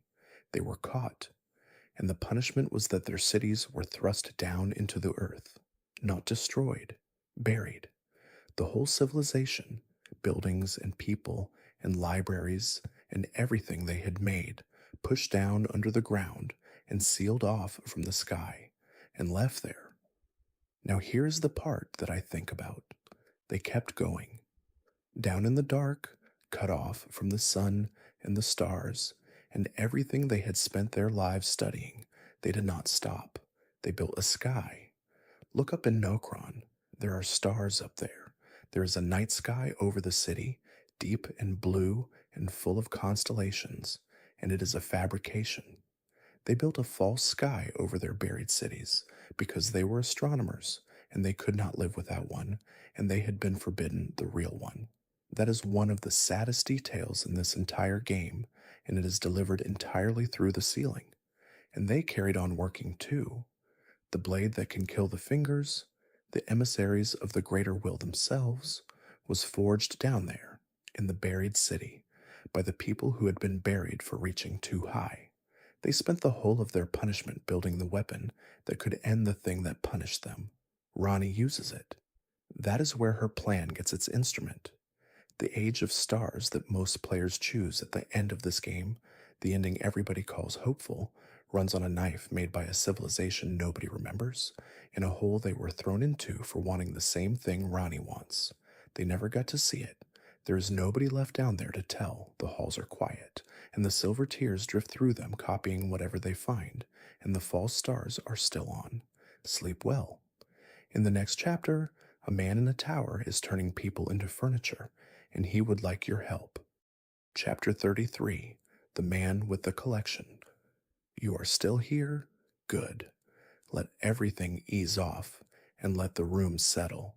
Saluvis is a sorcerer, and he is in the service of Ronnie, and he is polite in the specific way that a person is polite when they have never once considered you a peer. He is a preceptor. He gives lessons. He sells spells. He talks a great deal about his research, which concerns puppets, and if you have played this game, you have probably bought something from him and moved on without a second thought. There is a hidden room in his tower. You reach it by a route he did not intend you to find, and what is in there is a collection. Rows of puppets, standing upright, preserved, each one a woman. They are not carved, they were people. Saluvis has been acquiring them, one at a time, for a long while, and he has them arranged and displayed the way a person arranges anything they are proud of owning. His stated research goal is a puppet capable of housing a great spirit, and eventually an army of them. That is the project. The women in that room are drafts, and then he asks you for a favor. He gives you a potion, and he asks you to take it to Nephili, who is the daughter of a very important man and one of the few unambiguously decent people you meet in this game, and he tells you it will help her. He is completely relaxed about it. There is no menace in his delivery at all, because from where he is standing, this is not a dark request. It is an errand. If you do it, she joins the collection. You can go and look at her afterwards, standing in the row. You will notice that we have been here before. A letter or a knife, a basket of grapes, and now a potion, handed over with a friendly explanation by somebody who has every appearance of being a colleague. This is the fourth time tonight, and it is the one where the game finally stops being subtle about the trick, because Saluvis is such a transparent creep that most players smell it immediately and refuse. And the refusal is the point. You are being shown, at the end of a long series of these, what it feels like to be asked plainly. The other three times, you were not. There is one more thing about Saluvis, and it is the only satisfying sentence in this chapter. He gets caught. Ronnie is not sentimental, and she is not squeamish, and she has known about his hobby for longer than he realizes. If you follow her story far enough, you will find him dead in his own tower, a puppet on the floor among his puppets, disposed of by his employer without ceremony or explanation. He is one of the very few people in this entire world who does something monstrous and is simply quietly dealt with. Sleep well. In the next chapter, an army loved its general so much that it invited the world to come and kill him. Chapter 34, The Festival. Wherever you drifted, this is a good place to come back to. Let your breathing slow and let your hands go soft. Radon was the strongest of them, son of Radigan and Renala, brother to Rani and Rykard, and the only person in this world who ever fought Melania to a standstill. He studied gravity in a town of star scholars and learned to hold the constellations still, which he did deliberately, for reasons of his own, freezing fate in place across the sky. And here is the detail that everybody who loves this game knows and repeats, and it deserves the repeating. He learned that magic for his horse. Radon is enormous. Leonard, the horse he had from boyhood, is small and scrawny and could not begin to carry him. The obvious solution is a bigger horse. Radon's solution was to master an entire branch of cosmic magic so that he could reduce his own weight and keep riding the animal he already had. That is the man. Everything else about him is scale and violence, and underneath it there is somebody who would not give up his horse, then Ionia. Melania broke the needle, the rot came out of her, and the region became what it is now. Radon survived, his mind did not. The rot ate his reason and left the body, and what remained wandered the eastern wastes, eating whatever was in front of it, friend or enemy, with no recognition of either. His soldiers, the men who had followed him through every campaign, would not kill him. They could have. It would have been merciful and quick, and nobody would have thought less of them. Instead, they did something else, and it is the strangest and most tender act of institutional loyalty in this entire game. They organized a festival. They sent invitations out across the world. Come to Kaled, come and fight the general. Warriors arrived from everywhere, and they were housed and fed and given a place to wait, and the whole thing was run properly, with a master of ceremonies and a schedule and rules. The purpose of the festival was to get their commander killed in battle by somebody worthy of doing it, because Radon was a warrior, and a warrior does not die feral in a ditch eating corpses. A warrior dies in a fight against a worthy opponent, having been asked, having been given the chance. His men could not restore his mind. They could not cure the rot. The only thing left within their power was the manner of his death, and so they arranged the finest one they could put together, and then they stood at the edge of the field and watched strangers come to do it. And when you go, and when it is finished, there is one more detail waiting. Leonard is there. He carries Radon into the fight, still, at the end of everything, feral and rotted and mindless as his rider is. And when it is over, the horse stays with the body. I have thought about why that lands so hard in a game with this much horror in it, and I think it is because it is the only kind of loyalty in the lens between that has no theology attached. Nobody granted Leonard grace. There is no order he belongs to, and no promise he is waiting on. He is a small horse who stayed. Rest now. That is the last of the stories, and what remains is what they add up to. Chapter 35. The First Death. Welcome back. Let your breathing slow. There is no more information coming tonight, only the shape of what we have already looked at. A long while ago, back when we were standing over Godwin's body at the bottom of the world, I asked you to hold on to a phrase, the first death. I said it would come back and mean something different, and this is where it does. Godwin is called the first death because he was the first of the demigods to die, in a world where Marika had removed dying from the arrangement. That is the official version, and in its own terms, it is accurate. It is the sentence the chroniclers would write. It is also, once you have spent a night doing what we have just done, a fairly remarkable thing to say out loud, because people had been dying the entire time. Every shaman in that village on the hill died. Every person flayed with the tooth whip and packed into a jar died. Everyone melded into the gate that Marika climbed died. The misbegotten worked to death in the mines died, in numbers nobody counted, over a period nobody measured. The Albinorics hanging from the bridge under the lake died. The Omen children, who did not survive having their horns removed, died, one at a time, in a room with a professional and a curved blade, for centuries. None of that registered as death, not officially, not in the sense the word is being used when they call Godwin the first.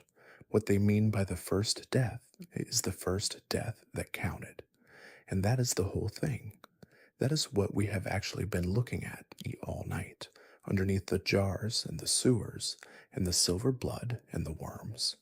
Every one of these stories is a story about a line drawn between the people whose deaths are events and the people whose deaths are conditions, weather, overheads, a cost of doing business that does not appear as a line item.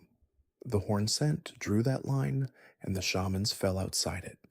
Marika inherited the line, redrew it slightly, and put horns on the wrong side. The Academy drew it around anything that bled silver. The Golden Order drew it around anyone who failed to return to the tree correctly, and then sent hunters after them. Gideon drew it around a village of people who happened to be standing between him and an answer. Nobody in this story invented that line. Everybody who came to power inherited it, moved it a little to suit themselves, and passed it on. I said at the beginning that the worst things in this world are written in the smallest letters, and by now you can see that this is not a stylistic quirk. The letters are small because of who the writing is about. A demigod's death gets a cutscene, and a boss arena, and a name in gold. A woman carrying her unconscious commander across a continent on foot gets 2 lines on the back of an item. An entire people getting rendered into a doorway gets 1 sentence about a whip. The size of the text is the record of how much the world thought each of these people was worth.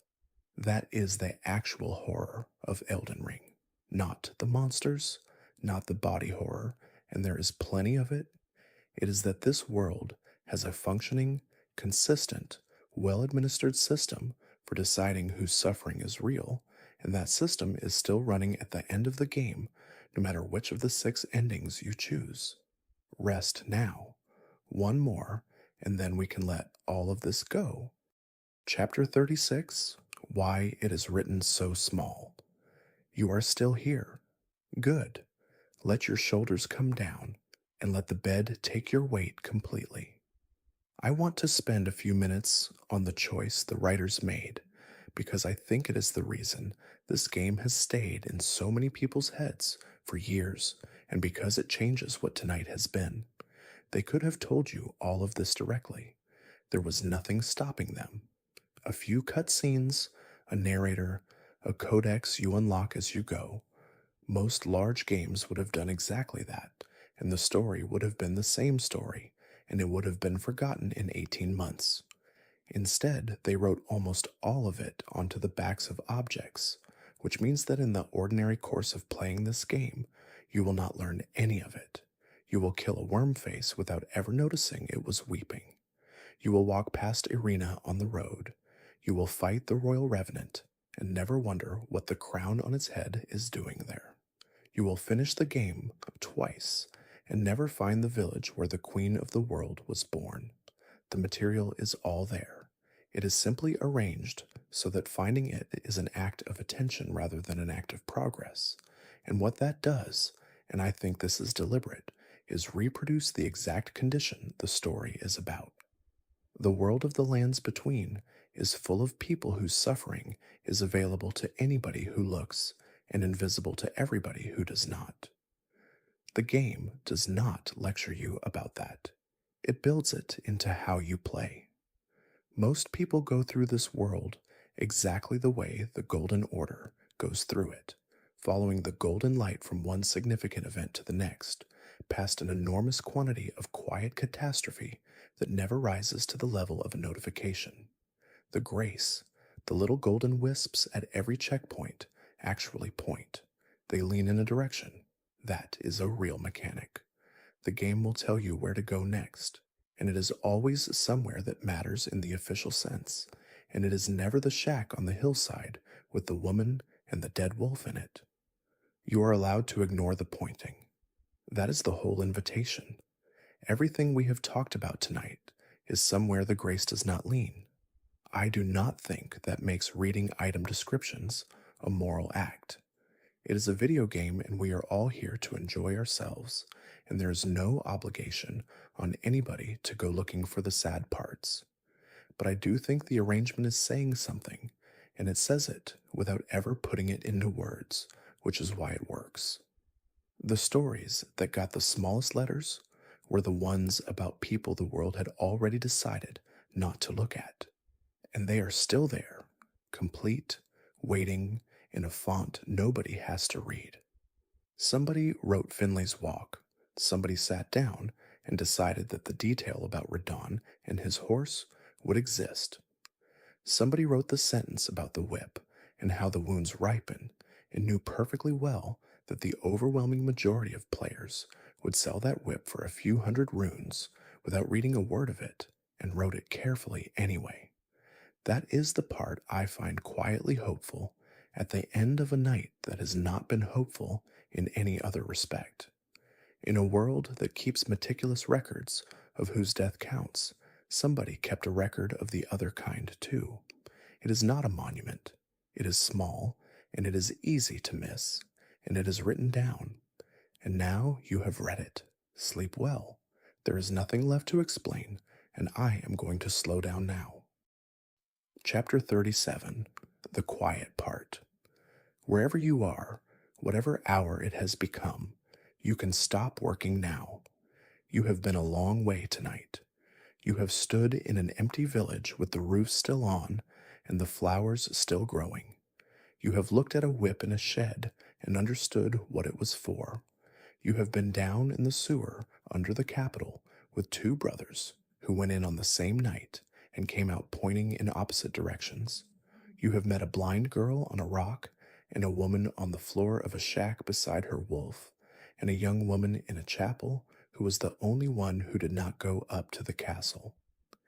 You have met a dragon who is still fighting underground for a friend who cannot be saved, a knight who carried her commander across the world and then stood still for 100 years, a saint asleep at the bottom of a crack, asking for the only thing she can think of, a girl who ate the grapes you brought her, a woman who walked beside you the whole way to the place where she burns and was kind to you every single time and never once mentioned it.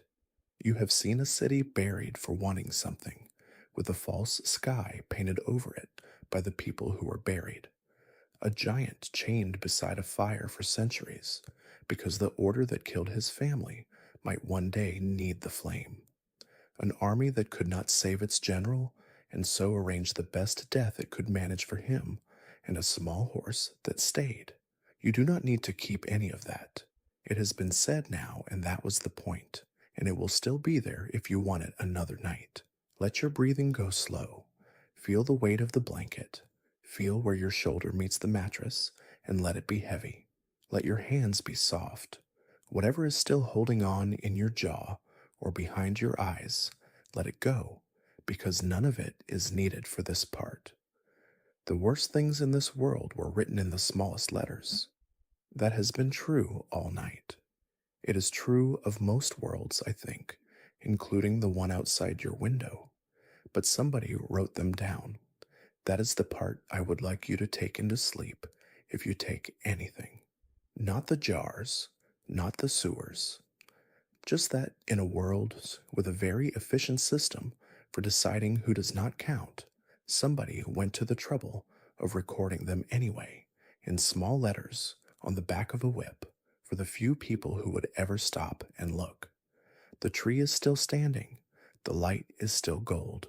Somewhere under it, all of them are still there. Thank you for spending tonight here with me, genuinely. It is a long time to give to something, and I do not take it lightly. You can let go of the thread now. Let the room be dark. Let your breathing find its own rhythm. The stories will keep. Sleep well. And if the golden light never comes looking for you, may you find your own quiet way through the dark.